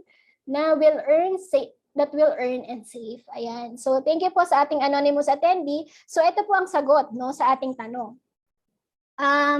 And then si Miss Aubrey Fabre meron din question regarding sa interest po. So later on, I will also answer that. So basically, ang pinagkaiba lang po ng ating treasury bond and treasury bill is the maturity. But they are both offered by the government. Okay? So treasury bill and treasury bond are considered debt of the Philippine government. So basically, utang po ito ng Philippine government to the holder. Okay, so the Philippine government is the issuer, and then individuals or groups, so pwede pong mga corporations also or institutions ang nagpapautang sa ating gobyerno. Okay, so ang treasury bill po short term in terms of maturity, so it's less than 1 year. The treasury bond is long term in terms of maturity, meaning greater than 1 year. Treasury bill, the terms are usually 91 days, 180 days, and then 364 days. So it's exactly 1 year. Okay, so treasury bills are sold by government securities eligible dealers. So usually mga commercial banks and also investment banks as well. And treasury bills are bought at discounted rate from face value. So how does it work? So for example, the face value of one treasury bill is 100 pesos. Okay, so hypothetical lang po. Okay, so 1 unit of your treasury bill. So you buy it at a discount. So meaning, so the price is lower than 90. So you redeem it at face value. So babayaran mo siya ngayon ng 90 pesos. Upon maturity, so for example, after 91 days, ibabalik siya sa inyo ng gobyerno at 100 pesos. So the difference is the amount that you will earn from the treasury bill. That's how you earn from treasury bill. So how about treasury bond? So again, so it's a debt of PH government sold by government securities eligible dealers. So same pa rin po. And the yield is seen in coupon rate redeemed quarterly. Okay, so when you buy treasury bonds, so meron po siyang stated na coupon rate. Okay, so we call it the coupon rate. Okay, so and it is the yield or the return that they pay to you on an annual basis. Okay, that is paid redeemed quarterly. Okay, so related na rin po ito sa question po ni Miss Aubrey. Okay, so ang question po is compounding interest po ba ang mga treasury bonds? So yield nung coupon rate po natin is not compounding. So for example, ang face value po ng inyong treasury bond, so when I say face value, so that's the value of the bond, no? So 1 unit. So for example, 100 pesos po ang each unit ng treasury bond. And ang coupon rate po niya is 10%. Okay, so annual naman po ang pag-express natin ng coupon rate. So you will receive 10% of 100 pesos for each bond. So that is 10 pesos. Okay, so per year. And that is constant 10 pesos per year. Hindi po siya compounding. Okay, so mararanasan nyo lang po yung pag-compound when you reinvest. Okay, so the rate that you will get, the coupon rate that you receive from your treasury bond. So for example, so nag-invest po kayo ngayon ng treasury bond, no, 100 pesos for each unit. So every quarter you will receive 10% divided by 4. So kung 10 pesos, 250 less tax, may tax po ito. So yung nare-receive yung coupon rate, if you reinvest it in something that will generate the same, okay, the same yield, ayan, so doon po natin marirealize yung compounding feature ng isang treasury bond. But in terms of the payment that you will receive from it, it's not compounding. Okay, so the coupon rate is not compounding. It's based on the face value of your treasury bond. So yun po yung sagot. And then may question din po no, how to buy a corporate bond, though I don't have it in my discussion. It's also offered by the company through dealers. Okay, so through dealers, so yung mga dealer po natin usually mga banks din po, commercial banks. So ino-offer po nila yung corporate bond through middle. Okay, so middle institutions, so just like your banks. So doon po tayo pwedeng bumili. Ang ano lang po, one of the cons for treasury bill and treasury bond, sometimes, okay, so or most of the time, there is a big capital requirement before you invest into this. Okay, so if I'm not mistaken, okay, so it's a minimum of 100,000 if you want to invest in treasury bill and treasury bond. Okay, so yun po yung example. But our government offer what we call as the retail treasury bond. So ito yung ano no, targeted for individuals. So meaning lower minimum investment. So just this year, early this year, they offer the RTB 27. Okay, so it's the retail treasury bond 27 with an annual interest rate of 4.875%. Okay, the minimum investment is 5%. The interest rate, as I mentioned, is 4.875% per annum. That's per year. The interest payment is paid quarterly. Ayan. So, and the term of the bond is 5 years. Yan. So it was offered between February 15 and 28. Okay, and then the issue date is March 4. So effective po yung bond ng March 4, and then the maturity is 5 years later, which is March 4, 2027. Ayan. So this is one way for individuals to invest in ayan. So to invest in retail treasury bonds or treasury bond. Okay? And then another form of bond that is, sorry. Okay, I think nawala po yung aking slide. Okay, so meron din pong tinatawag na premium bond. It was launched by the government last 2019 for the first batch. And then the second batch was, the second round rather is the year after 2020. No? So when they first launched it, the interest rate was 3% per year. Okay, so and then for the second round, it went down to 1.25%. Another feature of this premium bond, kaya po siya tinawag na premium bond, is that there is a corresponding raffle. So it's like meron kang investment for the bond, and then you have a chance to win certain prize. Okay, kasi may pa-raffle po si Bureau of Treasury, no? So when it was launched, the grand prize is 1 million pesos. Okay, so the raffle is quarterly, and then for the second round, since the demand increased for this bond, and then marami na pong nag-sponsor, so meron pong the price went up to as much as 3 million pesos, I think, and then may pinaraffle din silang property, condominium unit Okay, so for those na kaya po mababa yung interest rate because of the raffle component of the premium bond. Okay, so there is also a question regarding sa security and safety of our treasury bond and treasury bill. We refer to our treasury bill and treasury bond as risk-free. Okay, so totally wala siyang risk, close to zero. Because the issuer of the treasury bond and treasury bill is the government. Okay, so there is a very little chance for our government to go bankrupt. Meron pa rin chance. Okay, so Sri Lanka just announced bankruptcy. Okay, so just recently. So may chance pa rin na mabankrupt, pero it's very minimal. Okay, so it's very minimal. Okay, so for our government to be bankrupt. So that's why yung guarantee for you to be paid back, okay, so from your investment is close to 100%. Okay, so that's why it's risk-free. Okay, so yun po, kasi continuous naman ang earnings ng ating government through taxes and other forms, and then we have the ability to produce our own money. So that's why we call our treasury bond and treasury bill as risk-free. Okay. Ayan. So, meron din po tayong, ito naman yung second category. So, we have your variable income securities.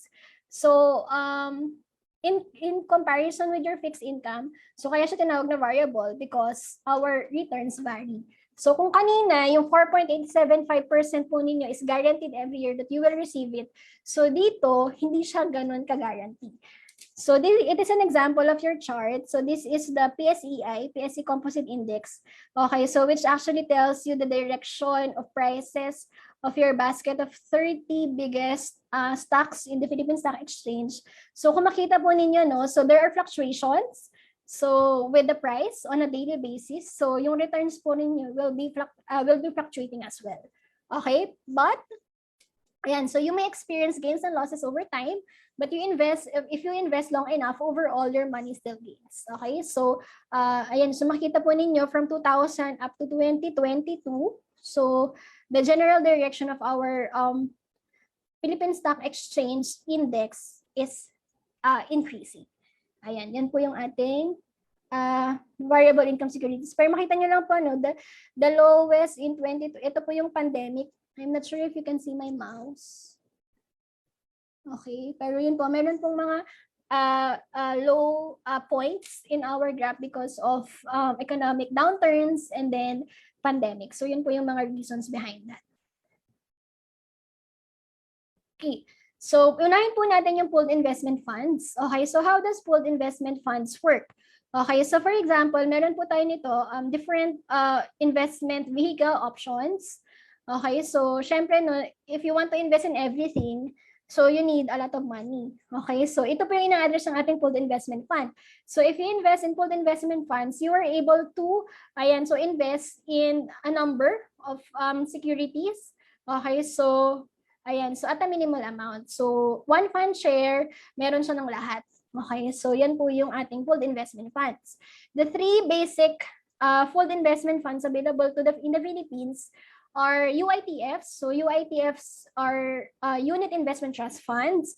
You have your mutual fund and you have your VUL insurance. VUL insurance is actually insurance in nature. It's a life insurance in nature, but it has investment component. Kaya po sinama po natin siya dito. So what are you really buying? So sa UITF, so you buy units of participation in the fund. So you're buying one fund share, for example, for a specific unit. Okay, so mutual fund, you buy common shares in an investment company, and then for VUL insurance, it's a two-in-one life insurance that offers both a death benefit and an investment feature. Ayan, so yan po yung VUL insurance. So minimum investment. So for UITFs, the minimum is 10,000. So mutual fund is 5,000. So VUL insurance, it depends. Okay, so insurance premiums which can be as low as 1,800, and it depends on the term of the VUL because there are some VUL insurance that yung investment component is deposited after a certain number of years. So magkakaroon siya ng investment component after a certain number of years. Meron naman po na immediately. So once you start, a portion of your premium is already allocated to your investment. So makikita po natin yan sa inyong terms and references ng inyong insurance. Okay, so where should I go to open an account? So if you want to buy UITFs, you go to commercial banks. If you want to buy mutual funds, you go to mutual fund companies and commercial banks. So some commercial banks also offer mutual funds. So if you want to buy VUL insurance, so you go to insurance companies. And then banks and some investment firms also offer VUL insurance. Okay, so again, umulit po ito ay, okay, so how do I make money? So basically, you buy, okay, by selling your units of or part of your UITF. So same thing po sa mutual fund. So if you sell, okay, so the difference is that. And then for the VUL insurance, yung ano po, returns on the investment of your VUL insurance. Okay? So this is the highest annual return based on the data that we have for UITFs. Marami pong different funds under UITF, mutual fund, and VUL insurance. It depends also on your risk profile. Meron po tayong mga debt fund, bond fund, balance fund, which is a combination of different financial instruments, and then may equity fund. So equity fund, it's invested in the stock market. So yun po yung ano, no? Pero it's composed of different, okay, so types of stocks. So from 2021 data, ang highest po na UITF return that was realized is 24%. Mutual fund, same po. And then VUL insurance, this is actually based on Pru-Life data. The highest, yung fund po nila na may highest interest rate is 12%. Okay, so in terms of returns potential, mataas din naman po in terms of the potential for returns. And there are also certain times that may losses din po ito. Ano? So since these are also variable funds. Okay, so one also way to invest in pooled investment funds. So meron po tayong G-Invest sa GCash. Just recently, I think it was last year when they introduced mutual funds into their G-Invest platform. So as low as 1,000 pesos, you can actually buy units of different funds available in the platform. Ayan. So the returns also vary depending on the type of fund that you invest in. Ayan. So very accessible. You don't have to really, konti lang po yung requirements. So for as long as you have your GCash account, you can fund your G-Invest account. Ayan. Ayan. So ito po yung sinasabi ko, no? Medyo pattern with your cooperatives. Though I don't have any discussion here ng cooperative, pero medyo same po yung ating model, no? So meron po siyang model ng pagiging pooled investment fund and then savings, because retirement savings, no, one of the most popular na high yield, okay, so instruments that is relatively safe because it's connected to the government. Ayan, so is the Pag-Ibig Mp2 Savings. Ayan, so baka meron po dito may mga Pag-Ibig Mp2 Savings, so high yield po siya. So this is the modified Pag-Ibig 2 Savings Program. Okay, so which is a special voluntary savings facility with a 5-year maturity designed for active Pag-Ibig Fund members who wish to save more and earn higher dividends in addition to their Pag-Ibig regular savings. Ayan, so very accessible. Ayan, so the minimum is 500 per remittance. And if I'm not mistaken, monthly po yung ating remittance for this. And then it's savings that are government guaranteed because it's backed up by government. Okay? Ayan, so ito po yung yield, historical yield ng ating Pag-Ibig Mp2 savings. So the most recent one is I think 6%. Okay, so if I'm not mistaken. Okay, so and then the highest so far is in 2017. So close to 8% po yung return. So if you're going to compare it with inflation, so mas mataas pa rin po. So it's a good savings, no, kasi mas mataas yung kanyang returns on the inflation. So and then it's relatively safe. Okay, so because it's backed up by the government. Yan. So ganito po yung medyo similar yung model ng ating mga cooperative savings. Okay, kasi we earn through dividends. So ito din po yung the way we earn from our Pag-Ibig Mp2 savings. And then, of course, ayan, so exclusive for our UP employees. Okay, so the UP Provident Fund. Okay, so the last time I was in Provident Fund, that was in 2019, parang close to 90%, or if I'm not mistaken, parang a little over 90% po ang membership rate ng ating UP Provident Fund sa UPLB. Ayan, so which is actually a good number Yan. So our UP Provident Fund or University of the Philippines Provident Fund Incorporated is a voluntary retirement fund established by the University of the Philippines with a mandate to provide UP employees with supplementary retirement benefits and other financial services such as loans, financial assistance, and life insurance coverage, among others. Ayan. So very safe din po ang ating UP Provident Fund because bulk of our fund is invested in government securities. Okay, so how does it work? So you contribute, di ba, on a monthly basis sa ating UP Provident Fund. So it depends on your monthly contribution. And then at the end of the year, so depende po sa income ng ating overall fund. So it is distributed to the members through dividend. Ayan, so ito po yung ating annual dividend from 2016 to 2021. So the last was 2021. So a little over 4% po yung ating dividend rate. So still better, okay, so than our inflation. Okay, so yung ating annual dividend for our provident fund. Okay, so aside from that, ayan, so source din po siya ng loan, di ba? So it's also another safe, okay, so source of loan for UP employees. Ayan, so ayan po ang ating UP Provident Fund. So, very similar po yung model sa ating cooperatives and fund. Okay, ayan. Sige, later ko po sagutin yung mga tungkol sa trend. Okay, so ito naman po, investing in the stock market. So, how does it work? So, first, let's define what stocks are. So, basically, stocks or shares represent an ownership interest in a corporation. So, if you want to be an owner in a certain corporation, so you have to have a hold you have to buy a share. Okay, so that is through stocks. So you can only buy shares of publicly owned corporations. So meaning those corporations that are listed in the Philippine Stock Exchange. Ayan, so yung atin pong so investors earn through dividends and capital gains. So dividends, it's a share of the income of the corporation. So that is actually returned back to the owners. So parang sa Provident Fund, may contribution kayo, and then whatever is the income of the fund, okay, so it is divided according to your contribution as well. So ganun din po sa stock market or sa stocks ng corporation. Another way, okay, so for you to earn in the stock market is through capital gains.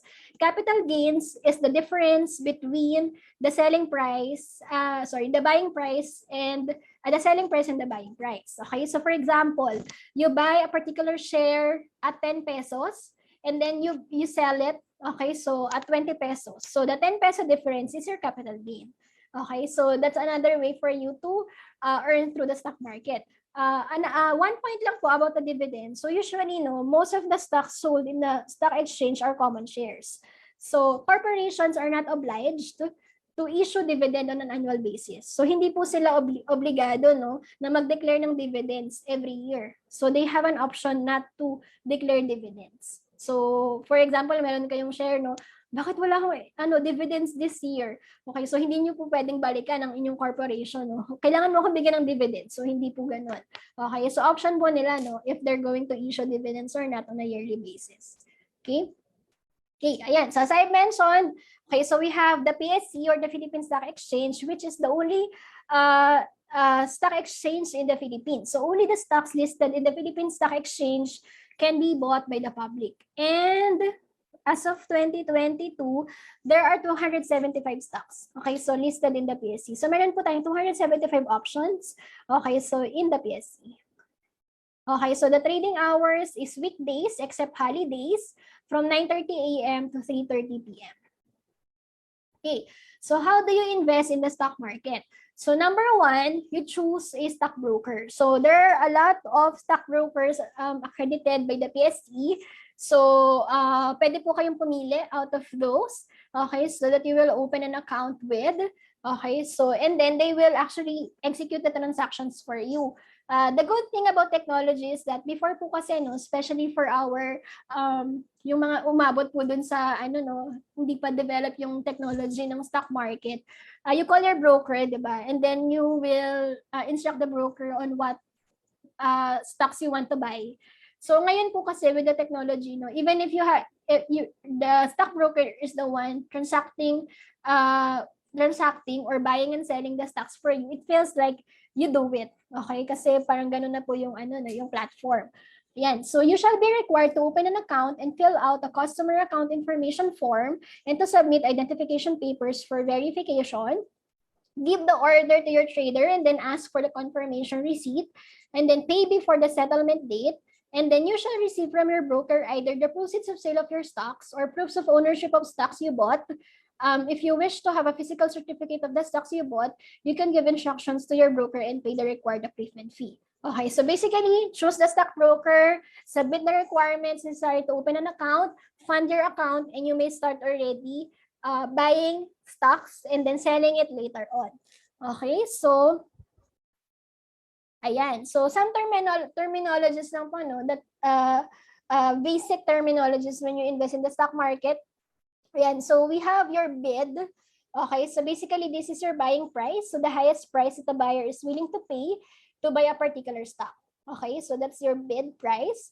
Ask price naman po is the lowest price that the seller is willing to take for him or her to sell that stock. So basically, ask price is the selling price. Bull or bullish is the common term to describe a stock, a pattern, or a market in general that is characterized by upward movement. And bear or bearish is characterized by downward movement. Okay, so the stock market works like a bidding or an auction kind of platform. Okay, so you put an order, okay, or you indicate an order. Ay, ito pa pala, sorry po. Ayan, so some terminologies again, blue chips. Okay, so this is composed of biggest and most traded companies. They comprise the Psc Composite Index. So those biggest and most traded corporations within the Philippine Stock Exchange are what we call the blue chips. Okay, so yun yung mga medyo safe, no? Kasi malalaking kumpanya po ito. And in terms of potential for losses, ay mas maliit, okay, compared po doon sa mas risky na mga company.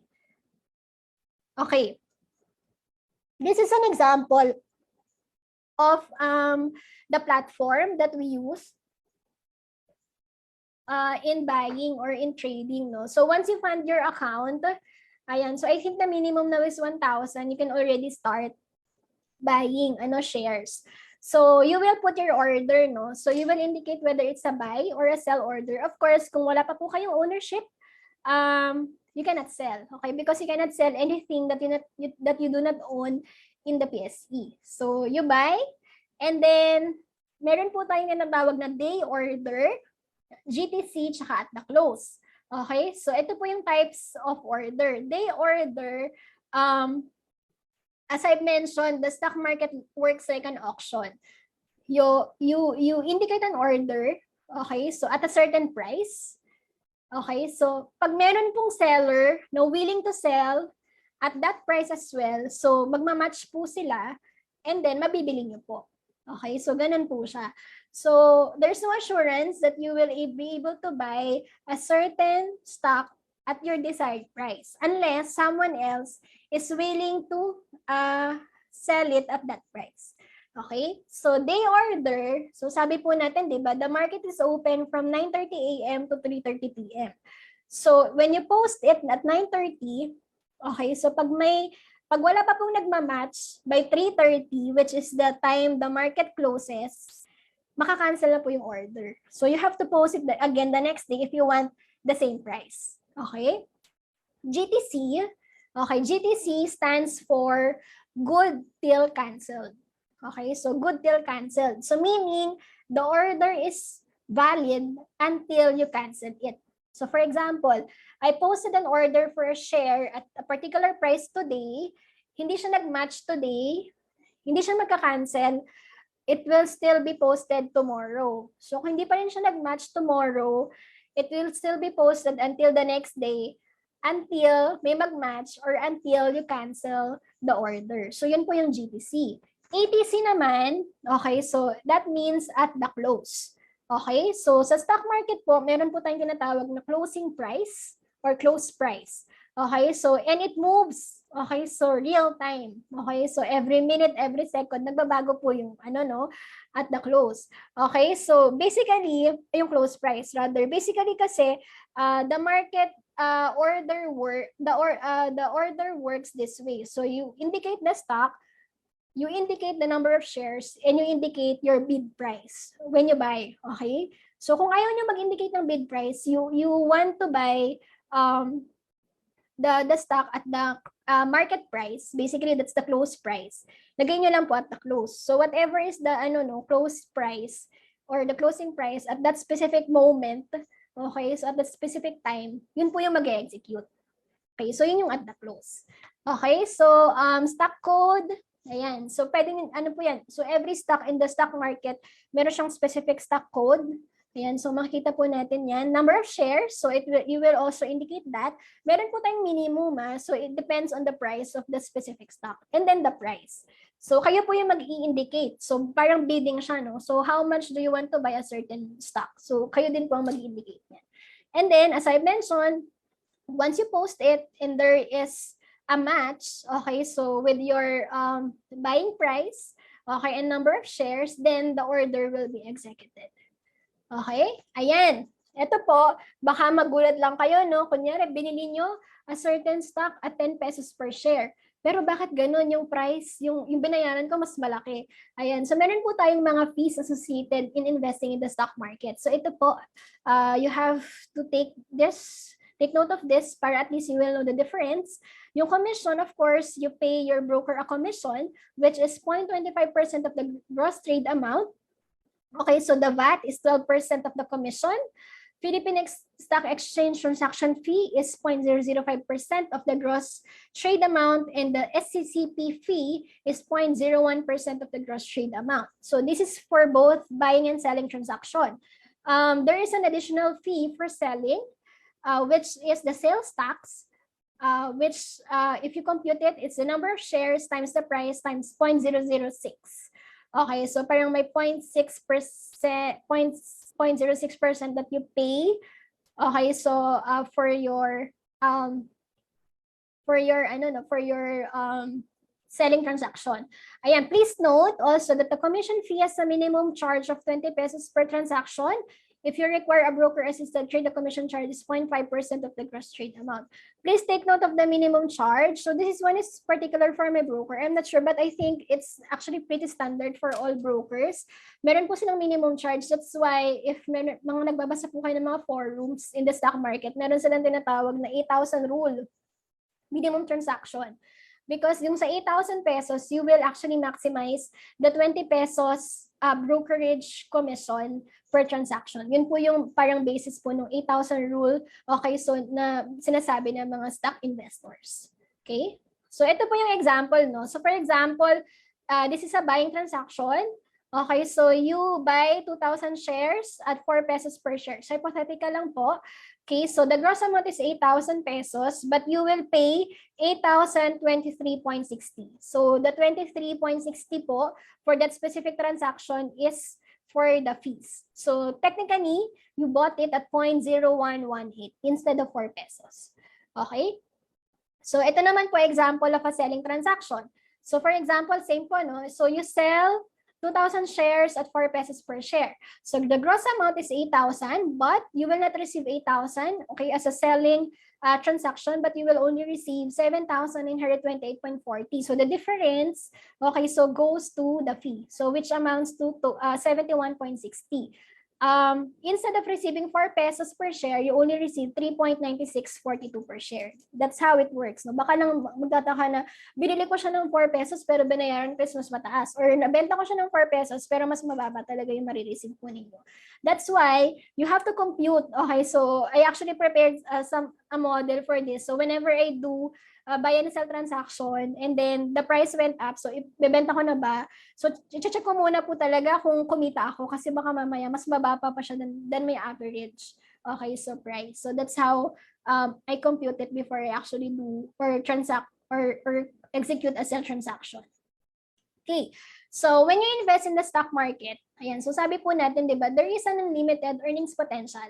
But there is also an unlimited loss potential. This is actually very, one of the riskiest, kapag ka po high ang inyong risk profile, ayan, so pwede na po kayo mag-invest. Pero kapag ka medyo low ang inyong risk profile, so you have to think twice on whether you're going to do, ayan, so stock investment. Okay? Ayan, so, for example. Okay? So, for example, ito po, this chart actually reflects Jollibee Foods Corporation. So, isa po sa mga pinaka-paborito natin, di ba? Ang Jollibee Foods Corporation. So, ito po ang trend. Okay, chart po ng Jollibee Foods Corporation stock price from 2000 to 2022. So, imagine, so if you start investing in Jollibee in 2000, so the price is below 50 pesos, so around mga 20, no? So, 20 pesos. So, by this time, so 2022, ang price po niya is 229. Okay, so 228 pesos. 'Di ba? So more than 10 times na po. Okay, so ang tinaas po ni Jollibee from 2000 to 2022. Okay, so if you are just holding it from 2000 to 2022, so ganoon na po yung price niya. Okay, so that's why it's unlimited earnings potential. Pero it's also about timing, no? So this one naman is PLDT. So if you enter, okay, may timing din po kasi na associated with investing in the stock market, no? Kung kailan kayo pumasok. Okay, so kunyari meron pumasok kayo ng 2015. So the price is close to 3,500. Okay, so that was 7 years ago. Okay, so if you didn't sell it, and naka-hold lang po kayo sa PLDT, ang current price niya is at 1,809. 1,800, close to 1,900. So the difference is your loss. Ngayon, in the stock market, you don't realize a gain or a loss until you execute a sell transaction. So for example, sa Jollibee, okay, so you start investing in 2,000 and then naka-hold lang po kayo until now. So whatever gain that you have there is what you call as paper gain.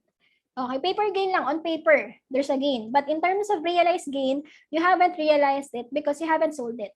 Okay, so same then with the loss. For example, okay, so you have PLDT, you bought PLDT at this time. Okay, so dun sa pinakamataas. And then, noong 2015, no? So you still hold it. Okay, until now. Okay, so negative siya in your portfolio and it's paper loss because you haven't sold it. Okay, so in the stock market, you will only realize a gain or loss until you sell that particular stock. So that's why it's very important din, no? So in the stock market, so effective ba lagi ang buy and hold strategy lang? It's effective at some specific cases, but not in all cases. So you have to know when to enter. Proper timing and analysis are also very necessary. So you have to know when to enter, and you have to also decide when are you going to exit. So when are you going to exit is when are you going to sell.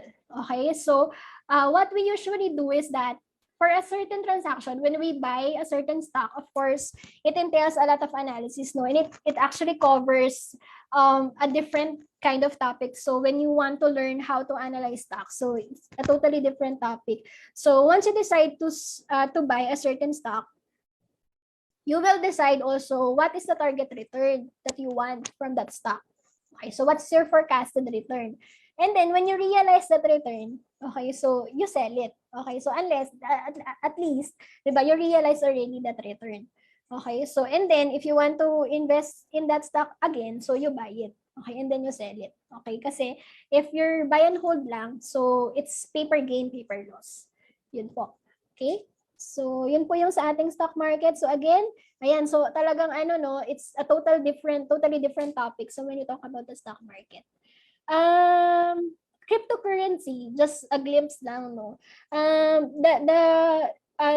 In terms of how it works, it's actually pretty similar with this. Ganon din po yung yung specific platform and all, and how it works. The only difference, number one, is the trading hours.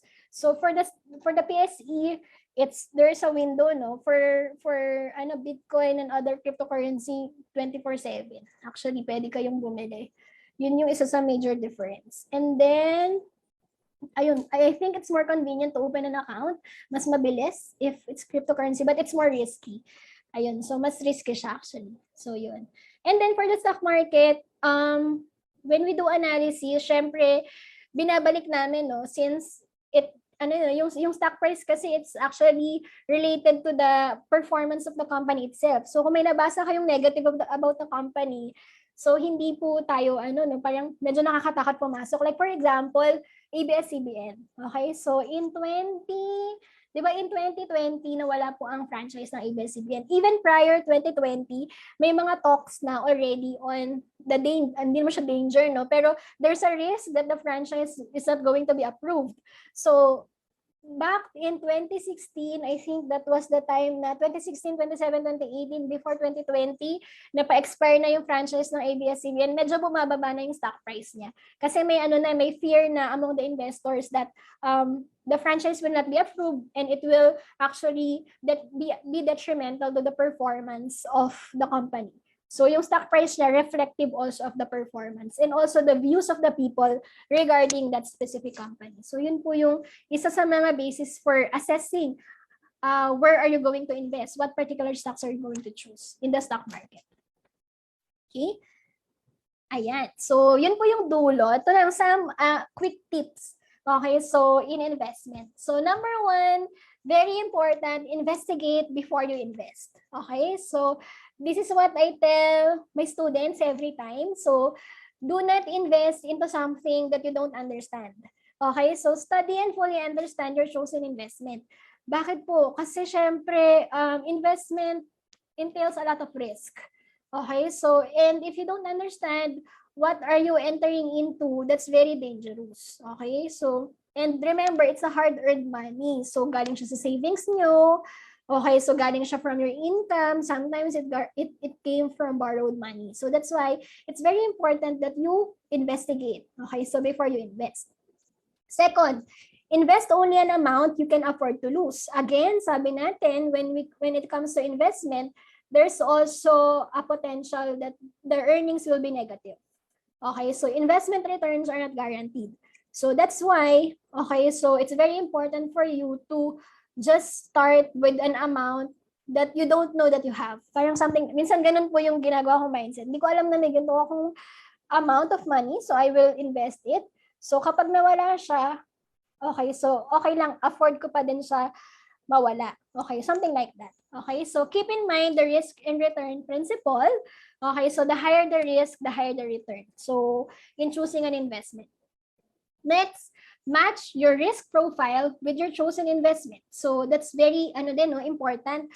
Do not engage into something that you cannot take. Okay, so based on your risk profile and risk characteristic. Ito po, very important. Diversify your investment. So nakita po natin, di ba? Ang dami po nating different investment options. And different investment options also yield to various returns. So it's very important that you diversify. So you put your money in different forms of investment. So para at least in terms of risk, distributed din po siya. So do not put all your eggs in one basket. And then make investing a habit. Okay, so it does not need to be big amount. Okay, so hindi naman po kailangan malaki.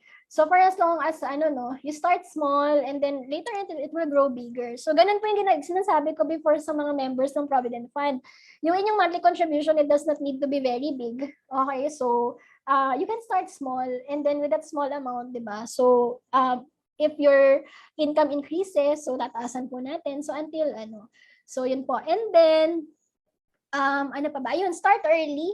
Ayan po. So start early. So the younger you are, okay, so ayan, so mas mataas pa rin yung the number of years na pwede kang mag-invest. Pero it's never too late. Okay naman. So doon naman po sa ating mas mature, no, it's never too late to start investing.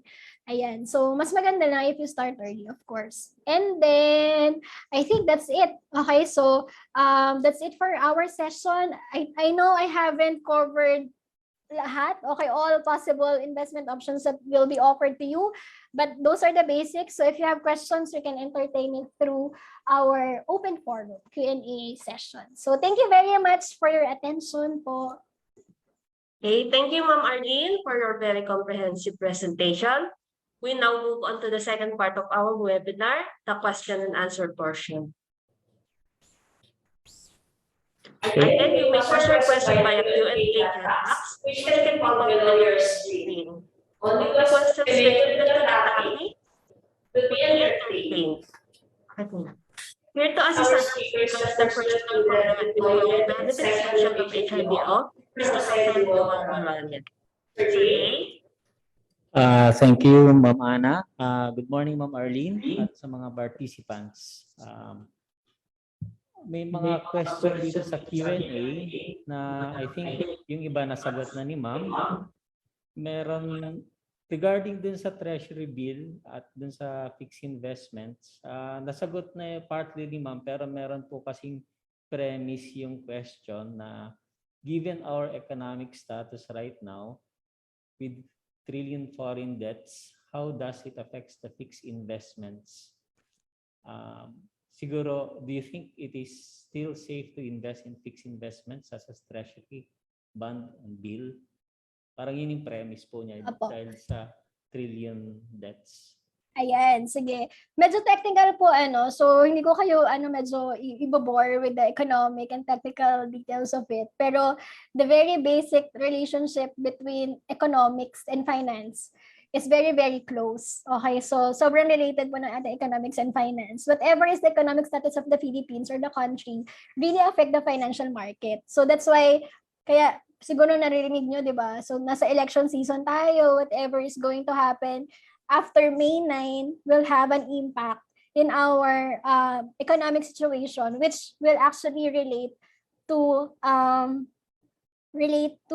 what will happen in the next 6 years. So I remember, kasi I have investment management class in the undergraduate level. So back in 2016, so before the election season, so yun po yung every second semester kasi yung ino-offer yung classes. So may mga nagtatanong din estudyante, no? So very uncertain kasi magpapalit ng administrasyon. So what will happen? Okay, so to the economy. So in relation to that, so yun po yung economy tsaka yung financial market very related. So part of the economy is the debt. Okay, so current status of the debt of the country. And yung debt po kasi affects our credit rating. So meron po tayong tinatawag na mga credit rating, no? So syempre, the riskier, okay, so the riskier the country is, so mas hindi siya ganun ka-attractive for investors. So yun po yung no? So safe pa ba safe pa ba mag-invest sa fixed investment? When it comes naman sa Treasury Bill tsaka sa Treasury Bond, safe pa rin naman po ito kasi it's a government-issued security. Yun nga lang po, in terms of interest rate, ngayon mababa siya . So when yung Treasury Bond for a 10-year Treasury Bond, I think it's less than 2%. Yun. So medyo mababa po siya. Safe po siya, pero yun, mababa po yung Pero in relation to yung debt and then the financial market, very closely related yung ating economy with the situation of our financial market. Okay. Thank you, ma'am, sa sagot. Another question from anonymous attendee ulit. Meron po bang Provident Fund orientation? Tama po ba na hindi ko mawi-withdraw yung savings dito unless I resign from the university? Curious lang din po ako if member pa rin kayo ngayon ng Provident Fund. Since nabanggit nyo po kanina na last time you checked the Provident Fund was 2019. If you're no longer part of the Provident Fund, pwede po malaman kung bakit. Okay, sige, sagutin ko muna yun. A personal question. Sorry, baka po na-misinterpret. I served as the co-fund manager po of the Provident Fund from 2016 to 2019. I just left in 2019 kasi I was appointed as the Associate Dean of the College of Economics and Management. So I don't, hindi po ko allowed to serve, two offices at the same time. So that's why I left in 2019. Pero I'm still a member of the Provident Fund. Member pa rin po ako. That's why I said the last time I checked, because that time I have access to membership data when I was the co-fund manager of UPLB, UPOU campuses of the UP Provident Fund. Kasi po ito di ba? UP system, technically siya private organization, pero po siya related sa ating UP system. So 2019, last time I checked it because I have access to membership data. So ngayon po, hindi ko na siya na-check kasi wala po akong access sa membership data. So yun po yung ibig ko sabihin when I mentioned the last time I checked, it was in 2019. But I'm still a member of it kasi I actually, diversify my investment. So one of my goals is for retirement. So yung aking investment for retirement is for provident fund. So yun po kasi yung yung sa provident fund. When I was in provident fund as a co-fund manager, I also provide financial advice to members. Okay, so I remember may mga na-advisean ako na, for example, meron silang target amount that they want upon retirement. So when they reach 65, they want a certain amount. So hindi nila alam magkano ba dapat yung monthly contribution nila for them to realize that certain amount. I also provide advice, so we compute it. So magkano po yung kailangan yung i-deposit, basically i-contribute every month. Okay, so for you to be able to realize that upon retirement. Sagutin ko lang po before HRDO answer yung ating orientation. Tama po ba na hindi ko ma-withdraw yung savings dito unless I resign from the university? So ayun po, correct po. In terms of savings, ito po yung difference ng savings dun sa ating mga cooperative, pension funds, and then yung sa Pag-ibig Mp2 kasi may certain maturity. Ang difference po kasi ng ating mga retirement fund, syempre, ang purpose po niya is for retirement. So basically, yung contribution niyo po is not liquid. So for example, if you're contributing this much, okay, so for a certain month, be sure po na hindi niyo siya kailangan. Kasi pag in-invest niyo po siya sa provident fund, makukuha niyo lang po siya upon retirement or upon resignation. And then for provident fund, meron po tayong UP share. So yung UP share po is 200 pesos per month. So si UP po is nagpo-contribute din sa ating mga sariling account ng 200 pesos per month. So when you resign, ang makukuha niyo lang po is your contribution and the earnings to your contribution. Yung UP share po is hindi niyo makukuha unless you retire. Okay, so when you reach the age of 65. Pero pag resignation po, yung inyong members contribution lang po and the earnings to your members contribution are redeemable. And then you can also withdraw your money, but you will hindi po kayo magpapa-member. Parang you will also withdraw your membership. When you withdraw your money, you will also withdraw your membership. So yun po. And then siguro HRDO can answer dun sa orientation po. Yung orientation, we'll answer in the future na lang po siguro. Kung may. Tapos, salamat ma'am sa na-clarify din ako dun sa sagot nyo. At another question from Sir Eric Luis Cabrido. Opo. Bakit po kaya pababa ang annual dividend rate ng UP Provident Fund? What factors contributed for this downward trend? Thank you. Okay, thank you for your question. Actually, it's a very good question. No? So as you can see, it's not only for UP Provident Fund, but if you can actually look at the Mp2 Savings, medyo same din po na bumaba siya for 2021. So the answer to this is actually, since yung atin pong common fund, so we contribute our money or contribution to UP Provident Fund, and then the collective fund, the common fund, which is the pooled fund. So that's why I actually put it under the pooled investment fund. So it is being invested into various securities. So majority of which, if I'm not mistaken, is actually invested into government securities, and then some of it are invested into other pooled investment funds like BUL, mutual funds, insurance, and then some are also invested in the stock market. And whatever is the performance actually of these investments will actually reflect doon po sa performance ng ating fund. So that's why, syempre combination din po ito eh. So same din po, in the past few years, we experienced a downturn in our economy. So lahat naman po tayo naka-witness niyan. And then added to that is the pandemic, which actually hurt our economy very much. So that's why the financial market was also affected. Actually, it's across various financial instruments, yun pong effect sa return. So bumaba din po talaga siya. So slowly we are recovering. So that's why kailangan po natin talagang i-balance whatever investments we have. So kung pababa man ito, So, syempre, kailangan po nating, kung gusto natin mas mataas, pwede po tayong mag-engage into a higher yield investment vehicle. But of course, be careful. Again, so you have to match it with your risk profile and then your risk ability as well. So, yun po. Okay. Thank you, ma'am. Another question from another anonymous attendee. Saang office po pwedeng magpasa ng form para sa Mp2 kung gusto ko monthly deduction from salary ang gagawin kong contribution? Ayan, I think HRDO will answer.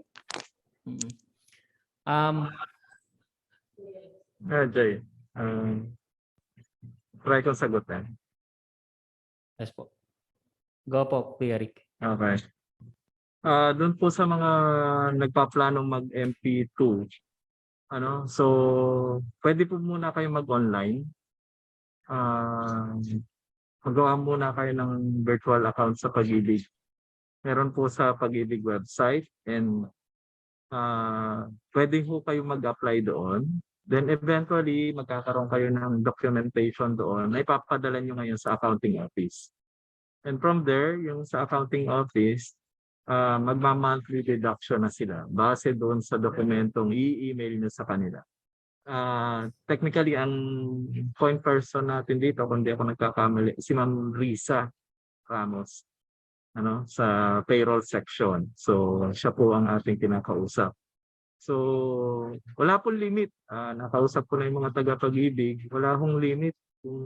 Basta kaya ho ng pera nyo, ng sweldo nyo, magsisimula lang po yan 500 pesos. Yun po ang pinaka-minimum. Yun po yung pinaka-minimum natin. Ang sabi nila, mag-a-apply lang po tayo. So marami pong ways yung isa po kasi ito sa mga vehicles na tinitingnan din namin na mabilis-bilis. Bukod po sa Provident para marami po tayong pinupuntahan na savings yung pera nyo. Actually, we are also encouraging po yung Pag-ibig 1. Ito po yung mandatory deduction po natin. Napalakihin din po natin. Kasi halos pareho po kung tama yung pagkaka-interpret ko. Halos pareho ang dividend nila kuminsan most of the time. So kung mapapansin nyo, kahit nag-pandemic, parang around 5 to 6% ang kanilang dividendo, which is malaki. Isa po ako dun sa mga may access na doon may sarili na po akong account. And nakikita po ngayon, meron po silang record ng taon-taon yung dividendo. Yung hulog, yung magkano. So, pwede nyo kung pataasan din yung mandatory. Hindi lang po Mp2. Yung mandatory pwede nyo kung pataasan yan. Yung Mp2 naman po, pwede kahit ilan. Tapos meron din po yan option na kung meron kayo, halimbawa, may pera kayong naitago, ayaw nyo na sa bangko kasi pinakita ni Ma'am Arlene. Ang baba, 0.625, 0.0625. Tama ba? Parang ganon, parang kalahati lang ng 1%. Pwede kayong maglagay ng malaki doon sa Mp2, isang derechahan, 100,000, ganon. Tapos, pwede annual ang dividend payout. So, I think na-discuss po ito ng mga taga-Pag-ibig doon sa isang seminar namin. And wag kayong mag-alala kasi magkakaroon po tayo na separate na rin po ito, part ng ating webinar series tungkol sa mga Kaya po yung sa Provident Fund na sinasabi po ni Ma'am Marlene, ito po yung lagi namin tinatanong kasi fund manager din si Ma'am Arlene noon . So, tulad ngayon, I do suggest, meron tayong increase na konti. From doon nyo po muna dalhin. Lagyan nyo po yung inyong cooperative. Kung meron po kayo, lagyan nyo po yung savings nyo sa Provident. Lagyan nyo rin po yung sa Pag-ibig. So, ito po yung mga, sabi nga nila, kung minsan, pinagtatawanan, 100 lang naman ang iniakyat mo. Pero yung kung 100 na yon, hindi nyo po alam, ang laki ng after a year, meron po yung pinupuntahan na hindi nyo po alam. Parang hindi masakit sa bulsa. Kaya we do encourage, kung meron po kayong mga extrang pera, yung sa halip na ipang Netflix nyo, Di ba, Ma'am Marlene? Ang Netflix, wala masyadong balik yun kundi puyat eh. Tsaka ano sa oras. Pero at least po ito, hindi ko alam kung tama yung term ko, some sort ng parang passive income na hindi mo kasi nalalaman na eh. Binabawasan pala ako dito. So, yung pong babalik ako, yung pong ating MP2, punta lang po kayo doon sa website, mag-enroll po kayo kasi magkakaroon kayo ngayon ng account. Ano? Doon po naman sa mga may existing account, pwede ho kayong magpataas. Ang alam ko, pwede ho kayong magpataas ng inyong inaalaw po yan ng Pag-ibig. Kung halimbawa 500 kayo ngayon, nagkaroon kayo ng konting pera, plus 100, 200, hanggang tumaas, hanggang maturity ho kayo ng 5 years. So, ganun po sa ating sa MP2. Pero yung MP1, huwag niyo kong kalimutan kasi pwede niyo pong itaas yun. Si Ma'am Marlene, baka may ihahabol pang konti. Apo, thank you, Sir Rick. Ayun, dagdag ko lang din po sa Provident since may mga nagtatanong. Sa Provident Fund, we usually at the end of the year doon po na determine how much is the dividend that we're going to receive. And then I think early part of the year, we are informed in terms of our partial return. So a portion of our annual return, may option po kayo to withdraw. So yun po yung parang option nyo na para naman every year ma-realize ko na meron akong kinita doon sa aking Provident Fund. And then may option din po kayo to reinvest. Ako kadalasan sinasuggest ko po so kung hindi niyo naman po gagamitin or wala naman po kayong gustong bilhin at that point in time when inallow po tayo to withdraw our partial return, I recommend to reinvest. Okay, para po ma-realize po natin yung tinatawag na compounding or return on interest on interest. So, kasi po yung ating return, for example, ang inyo pong return is 10%. Kunyari lang, 10% of your contribution. Kung ang inyong contribution by the end of December is 100,000, so yung 10% niya is magiging is 10,000. So, by the next year, meron na agad kayong extra 10,000 doon sa 100,000. So pag nag-interest ulit siya the following year, hindi na lang po 100,000 yung pagbe-basean po natin, it's 110,000 plus yung inyo pa pong contribution sa year na yon. So on a monthly basis. So I really recommend yung if you're not going to use yung return naman, pwede nyo pong i-reinvest. Pero hindi rin naman po ako against dun sa gusto po nila ma-feel yung kanilang kita on a yearly basis. So, pwede rin naman po yun. Okay, thank you, Ma'am Arlene, tsaka Kuya Rick. Yung next question, I think, Kuya Rick, ikaw na naman to. Regarding MP2, kapag ba lumampas sa maturity date, like for 5 years, yung MP2, kukuha mo rin ba agad or need ba ulit mag-wait ng 5 years? Sabi sa akin ng mga taga-Pag-ibig, yung dati nating kaibigan na napa-assign na sa Mindoro, naging manager na, magaling kasi magbenta ng MP2 yun eh. So, anong nangyayari daw kasi, they do encourage talaga yung savings. Kung halimbawa lumampas dun sa 5-year maturity, pera ka talaga ng pag-ibig na baka gusto mong i-invest na lang uli, baka wala ka pang paggagamitan, palakihin uli natin. Pero kung kailangan mo na, pwede naman talaga. Yun nga lang, diligence mo sa part mo kasi hindi natin sigurado kung kumikita pa yan after 5 years. Siguro kasi may maintenance fee baka yan. So, kailangan yung malaman na yung maturity date nyo. Kaya mahalaga po, kung may MP2 po kayo, I do suggest create a virtual account. Kasi po, doon yung makikita yung dividend. Sa MP2 po, doon po tayo pupunta ko doon sa MP1. Yung mandatory natin na 100. Wala po yun yung katulad na sinasabi ni Ma'am Arlene na pwede mong gastusin. Pwede mong kunin lahat upon maturity which is 20 years. Kung may 20 years ka na, pero 100 pesos lang yan. Ang MP2 kakaiba. Ang MP2, pagka medyo, halimbawa, si Ma'am Marlene, gusto ko, sir, meron ako 1 million dito. Hindi, ayoko ng monthly. Pwede niyan dalhin yun. 1 million. So, yung compounding na sinasabi ni Ma'am, isang option yun. Pero may option din po yung MP2 na annual payout ang tinatawag nila. Ang laki po nun, kung 1 million at sinabi ni Pag-ibig, 7%, 70,000 yun. I-payout po nila yon. Makikita nyo yun doon sa account na gusto nyo papuntahan. Pero syempre, they do encourage savings. Hindi, compound mo, mas malaki yan. Which is true naman. Which is true. Talagang medyo malaki po talaga. So kaya yung Mp2 nyo, kung makalimot kayo, I do suggest na bilisan nyo kasi hindi, ako po personally, hindi ko alam kung meron silang dormancy fee o kaya yung fee na kung saan pinapahawakan mo sa kanila yung pera, dapat kinukuha mo na. So I do suggest lagi na create a virtual account para aware kayo. Alam niyo yung binabayad nyo. Doon niyo po makikita. I do have a virtual account and naka-online nga po ako ngayon. Nakikita po natin dito. Kung kakailanganin niyo po yung mga number nyo, yung Pag-ibig number nyo, you can email us. Ibibigay namin. Pero we do suggest ang email nyo po personal ha. Wag mong pakisuyo kasi bounded po kami ng Data Privacy Act. Kasi magagamit po yan ng kung sino makakuha to create a virtual account. Makikita nyo po yung kayamanan nyo. Makikita po nila. So as much as possible, kung medyo sensitive kayo, do not share yung mga ganyang kasi yung po yung ginagamit, yung Pag-ibig number. So ano pa?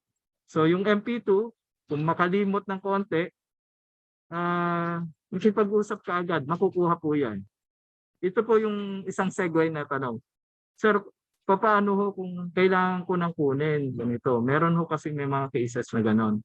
Talagang kailangan kunin. Nangyayari po ito most of the time dun sa mayroong mga one-time na mga malalaki.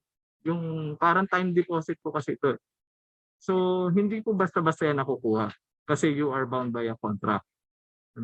Unless mamatay ka, unless talaga merong urgent need na talaga ang hindi ko po alam yung mga nagmamonthly. So hindi pa po natin naitatanong niya sa mga taga-Pag-ibig.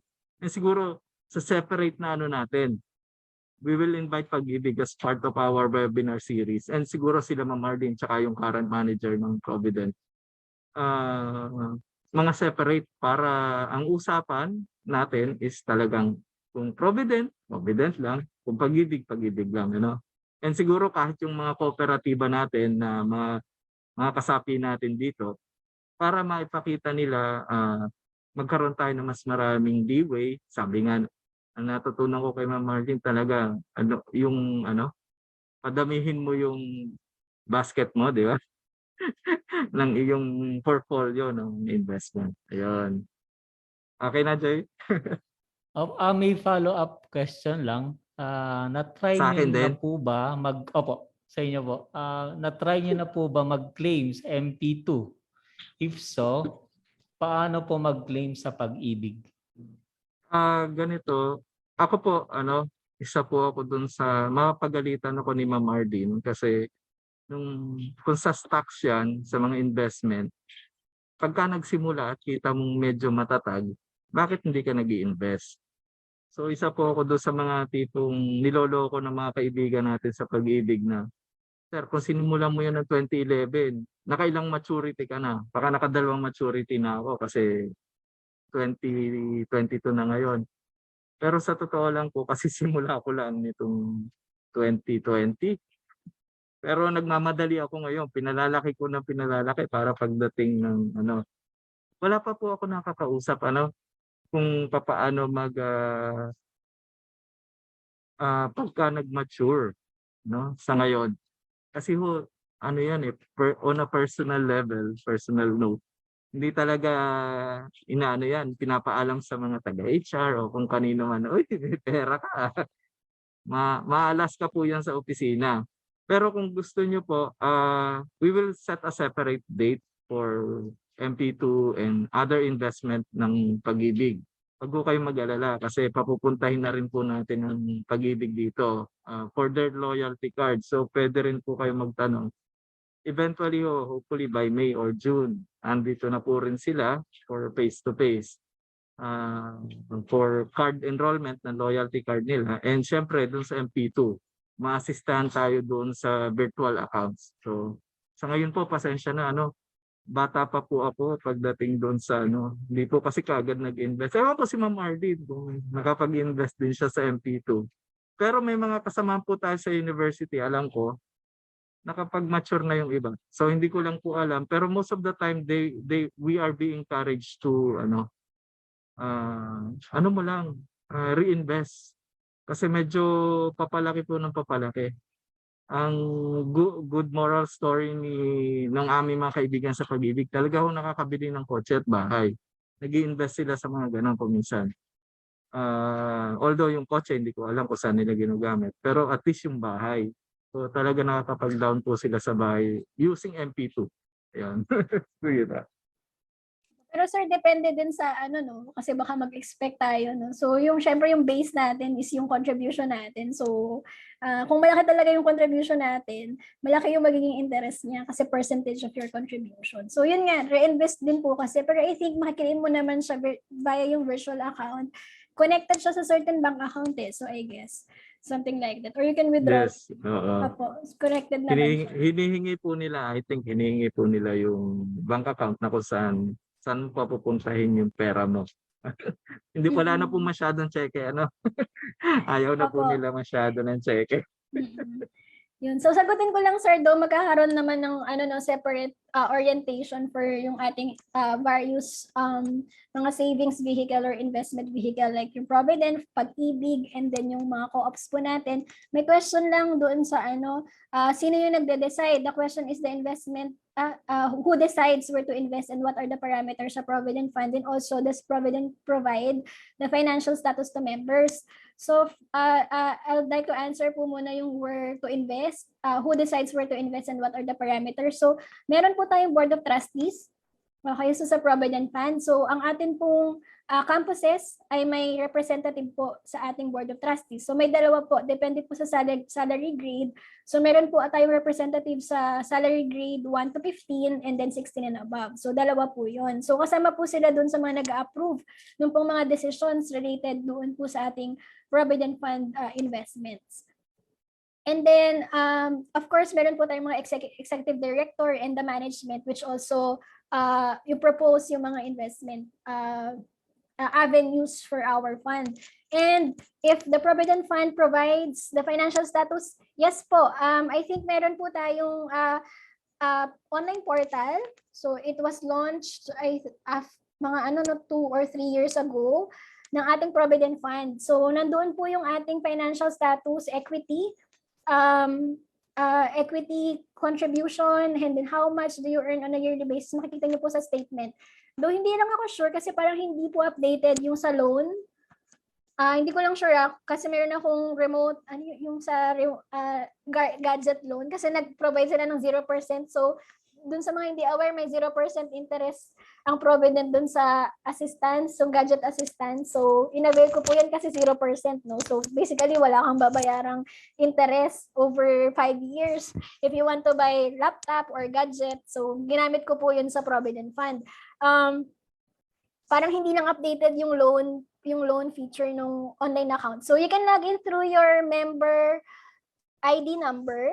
So kung hindi po kayo, binigyan po tayo noon ng ating login credentials.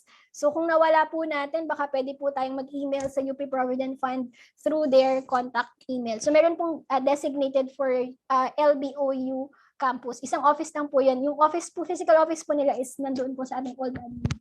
Pero you can reach them through email. Thank you, Ma'am Arlene. Another question from Melvin Cordes, hindi masyadong na-elaborate, pero siguro po sa investment regarding Forex. How about Forex? Ang question po niya. Apo. Forex also is another variable din po.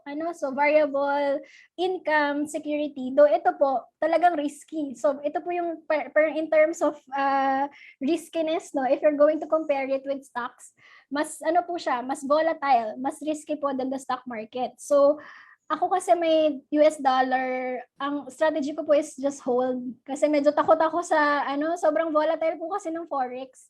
So nag-hold lang ako, medyo na-satisfy naman ako with the return kasi meron na, lagi ko sinashare sa estudyante kasi nung time na nag-aaral ako ng master's, so meron akong stipend in US dollar. So, since naka-study leave ako, hindi ko po siya ginastos. Kasi 'di ba parang I just retained my lifestyle. Isa po kasi yun key sa financial health, no? So, pagtaas ng income, pagtaas ng lifestyle, one of the things that I learned or I'm practicing is so parang pagtaas ng income, keep your lifestyle at that level. So, ganun po yung ginawa namin. So, I was able to save yung aking stipend in US dollar. So, tapos nagamit ko po siya, nakabili po ako ng property, naka-announce sa Facebook Live pala tayo. Baka mamaya mag-abang sa labas. Pwede yan, ma'am. Okay lang. Ayun. So, yun Basta po, wag mo na i-disclose kung saan. may fruit of my investment. So, may nabili po kaming property. Gamit po yun. So, may natira pa. So, kasi nung time na yun, that was back in 2015. So, parang the peso dollar rate was at 45 pesos per $1. So, nung kinip ko lang po siya, so, nung naman, parang 2019, 2020, so, ang rate po niya is at 52. So, that's 7 pesos per dollar na yung return. So, yun po yung pero in terms of forex trading, kasi meron din po mga portal for forex trading, isa din po siya sa talagang ang laki ng return. Pero yun nga po, ang laki din ng risk. So, if you are an aggressive kind of investor in terms of your risk profile, you can also try it. Kasi ang dami pong mga stories na talagang ito yung susi sa tagumpay, parang susi sa tagumpay. Di ba yung mga na-feature sa mga magazine shows? Pero yun talaga, it takes a lot of confidence. Okay, so at lakas ng loob, pagka po ito po yung mga papasukan po nating kinds of investments. Thank you, Ma'am Arlene. Another question from another anonymous attendee. Ito rin kasi yung question ko eh. Any recommendation po kung ano ang magandang investment vehicle? Anong nagsa-stand out po kaya ng mga concrete investment platforms? Ayan. So, thank you for your question. Sabi ko nga at the start na hindi ako mag-recommend ng specific, no? Kasi baka masisi nyo pa po ako nag-invest dito. Tapos, sabi ko nga po, dun sa financial planning cycle, no? So, before you really decide on what specific investment vehicle are you going to venture into, you have to understand first your financial state. So, kasama na po dyan yung inyong salin. Meron naman po tayong salin. Tapos, ang inyo pong monthly expenses, ang inyo pong income, ang inyo pong level of debt, at ang inyo pong risk profile. So, once you have already looked into that, so pwede na po kayong mamili ng mga investment vehicle. So, if you're going to ask me, ako po kasi ay naniniwala talaga sa diversification. So, multiple investment vehicles po, hindi po tayo nagre-rely sa isa lang. Like for example, kasi provident lang kaya ko eh. Pwede naman po yung isa lang po muna sa ngayon. Pero as your income as your income grows, so sabi ni Sir, pwede mong itaas yung contribution mo sa provident, or pwede ka rin naman mag-venture into a different investment vehicle. So, yun po yung aking suggestion. So, the more the merrier. Okay, so hindi naman po the more the merrier, pero the more investment vehicles you have, mas spread po yung risk in terms of the potential returns and potential risk associated with your investment. So, meron po tayong mga financial instruments na pwede niyong pasukan, yung mga low risk, yan. So, for example, yung mga bonds natin, yung inyong mga pooled investment funds, so kasama na rin po ang mga savings, Mp2, Provident. So pag medyo tumaas-taas na yung pwede po kayong mag-try pa unti-unti sa stock market. So pag-aralan lang po natin, di naman po kailangan malaking amount agad. So you can start at a small price, and then once you get a hang of it, pwede nyo pong taasan. Yun, kasi nakakaano din po siya, nakaka-engage na parang, ay, kumikita ako, so itataas ko yung So pwede rin naman po. So when I started stock market, hindi ko na po siya finance. So I just work with whatever I have in the fund. So yun lang po yung pinapaikot ko. And same with my other investment vehicles. And then kapag na po kayo, medyo malaki na po yung portfolio ninyo, you venture into property. Kasi ang mga property po is pataas, nag-appreciate po ang value. So yun po, isa din po yun sa mga, parang paano po yung goal. So in terms of what do I recommend? So the more diversified your portfolio is, the better. So isa po kasi yun sa mga ano, no? So kaya ako marami pong nag-o-offer sa akin na, uy, magbenta ka naman ng ganito. So ano kasi may kita din, ganyan. Hindi po ako nag-engage into that because I want to give financial advice without strings attached. Okay, sometimes po kasi 'di ba, sometimes we ask for financial advice for some people pero parang at the end, parang may binebenta kasi siya sa akin so nape-pressure ako. So ayoko po nung ganun. So if I give financial advice, there's no strings attached to it. So there's no pressure for you to buy or to invest into something. Something like that. Thank you, Ma'am Arlene. With regards dun sa mga tanong regarding MP1, magkakaroon po tayo ng resource person galing Pag-ibig in the future. So, abangan nyo na lang po yan. At may dadagdag ako, Jay. Doon sa mga, hindi ko nakikita yung tanong. Pero kung gusto nyo magpadagdag sa MP1, siguro pwede kayo mag-email sa accounting office. Siyempre yung full name nyo, wag yung katabi nyo, yung full name nyo yung ibibigay nyo, yun sa inyo, siyempre. Pwede ko kayo magpadagdag, wag malaki. 100 muna, uti-uti. Sabi nga ni Ma'am Marlene, uti-uti. Baka kayo magulat eh.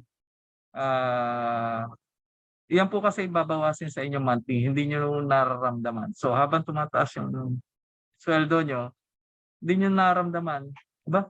Meron pala ako na save. So, ang kagandahan kasi doon sa Pag-ibig din, hindi naman sa pinopromote, pero mandatory po kasi siya eh. Pinupuwersa talaga nila kayo mag-save. Yun lang po yun. Pero sa ngayon kasi, ang pagpupuwersa lang ni gobyerno na mag-save tayo, 100 piso lang. So, dati ho kasi malaki 100 piso, pero magkano na ngayon na 100 na piso? So, kung wala ho kayong, kami po ganito, ay yung pinakamabilis po kasi na investment ngayon is per salary deduction. Yun lang po nakikita ko na avenue na hindi ka gagalaw. Nababawasan lang yung wallet, yung take home mo ng konti. So, pero nagsisave po kayo, hindi nyo na-realize, meron pala akong kinikita. Yun sa Pag-ibig po talaga, yung MP1, hindi nyo po yan maramdaman, hindi nyo makikita, pero malaki po ang kanilang Kaya I do suggest, go to Pag-ibig, makikita nyo po doon yung MP1 nyo, MP2 nyo, lahat po ng nyo, yung inihulog nyo, tapos kung kayo po ay naka 20 years na in service at kayo po ay mga anong tawag dito, nag-withdraw ng maturity ng savings nyo, I do suggest po, double time nyo po yung, doblehin nyo po yung inyo dating 100 para ho makarecover. Kasi karaniwan, most of the time, ang length of service lang natin sa gobyerno is from 30. Bihira po yung makakaabot ka ng 40. So pagka kinuha nyo na po yan in 20 years time, 10 taon na lang po yung matitira nyo, back to zero po kayo. So we do suggest talaga na once, tulad ko po, tulad di Ma'am Marlene, siyempre magsasabi rin ako na kinuha ko po yung 10 years ko. Dati ho kasi pwede pa yung 10 years dun sa mandatory na savings. Kasi kailangan ko mag-tuition sa pamilya ko, ng anak ko. Talagang kailangan ko kunin muna. Pero alam ko, back to zero ako. Sayang. Kasi ang taas po kasi lagi ni Pag-ibig eh. So medyo liquid nga ho ang Pag-ibig ngayon kung nakikinig kayo sa news kasi sa dami ng nagsisave yung pandemic. So bilyones at ang pera nila. So medyo mataas po yung nila. So I do suggest kung magsisimula rin po kayo, yung pong mabilis lang sa atin. Saka kayo mag-engage na sa sinasabi po ni Ma'am na stocks. Talagang high na yan. Hindi na ho kayo makakapanood ng Netflix niya tsaka makakapag-gaming sa gabi. Kasi baka mamaya tinitingnan nyo na po yung taas baba ng stocks nyo. So kung gano'n po ang magiging career nyo, talaga ho kayo doon ho kayo mag-i-invest. Ayun. Yun lang, Jay. Salamat Kuya Rick. Medyo limited na yung oras natin. So last two questions na lang po. May isang question dito from another anonymous attendee. Ito magandang question to kasi bago sa financial sphere tong mga to. How about investing kay Ma'am Arlene po siguro ito, Ma'am. How about investing in cryptocurrencies and NFTs? How would you classify them in terms of risk? Ayan, so in terms of risk po, comparing din sa stock market lagi yung aking benchmark kasi yun po yung mas risky po siya talaga, mas volatile po ang movements ng prices po ng cryptocurrencies.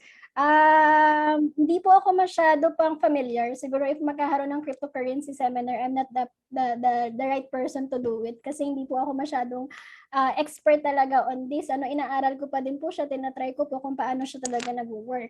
And mas po siya, parang judging from my very short stint with it, na meron pa rin naman po ako na very, very small investment into it.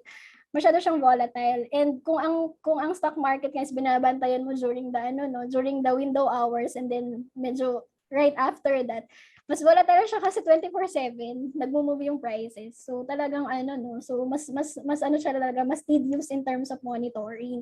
Pero yun nga, since mas risky siya, mas mataas din yung potential returns din niya. And then mas convenient siya in terms of opening an account, yun. So hindi lang siya, I think in terms of regulations, sinastart pa lang ng ating, I think if not BSP, SEC, yung mga regulatory frameworks for cryptocurrency. But a lot of people are saying that it's the future in terms of financial market. So yun po. Pwede namang i-try, especially if meron kang capacity pa for it. Ayan, pero yun nga, hindi pwede po nating parang little by little, para lang at least once we get a hang of it yun. So pwede po natin siyang, ayan. So I think si Sir Adi can ang aming expert yan si crypto expert. Okay. Pwede ko siguro mag-add. So in terms of risk, so either mag-earn ka in profit or literal na zero. So ganun yung risk. As in zero talaga. So kapag nag-invest ka doon sa mga cryptocurrencies, o lalo na yung NFT, so mga nagzi-zero talaga siya. So ganun yung amount ng risk compared mo doon sa stock market or doon sa mga bonds. Ayan, kahit bumaba siya, may maliliquidate ka pa rin na pera. Dito kapag nag-zero, wala na, zero talaga. So ayun siya. Saka tingin ko hindi natin siya magugrupo doon sa investment kasi siya either gambling siya or speculative assets. So wala talaga siyang mga laman Kumbaga ite-trade mo lang siya kasi may mga taong tingin nila aangat din siya or tataas yung presyo. Pero wala talaga siyang laman. Wala, idea lang siya na meron kang digital asset, that's it. So ayun yung risk, sobrang taas. So thanks. Thank you, Sir Adi. Parang more on zero-sum game pala yung cryptocurrencies and NFTs. So may question po kanina regarding dun sa bond, pero nawala na. So ayan na lang po. Yun na yung mga questions natin, Ma'am Arlene and Kuya Rick. Maraming salamat sa mga comprehensive na sagot. Kay Ma'am Ana na po. Okay, thank you Ma'am Arlene, Sir Rick, and Sir Gay.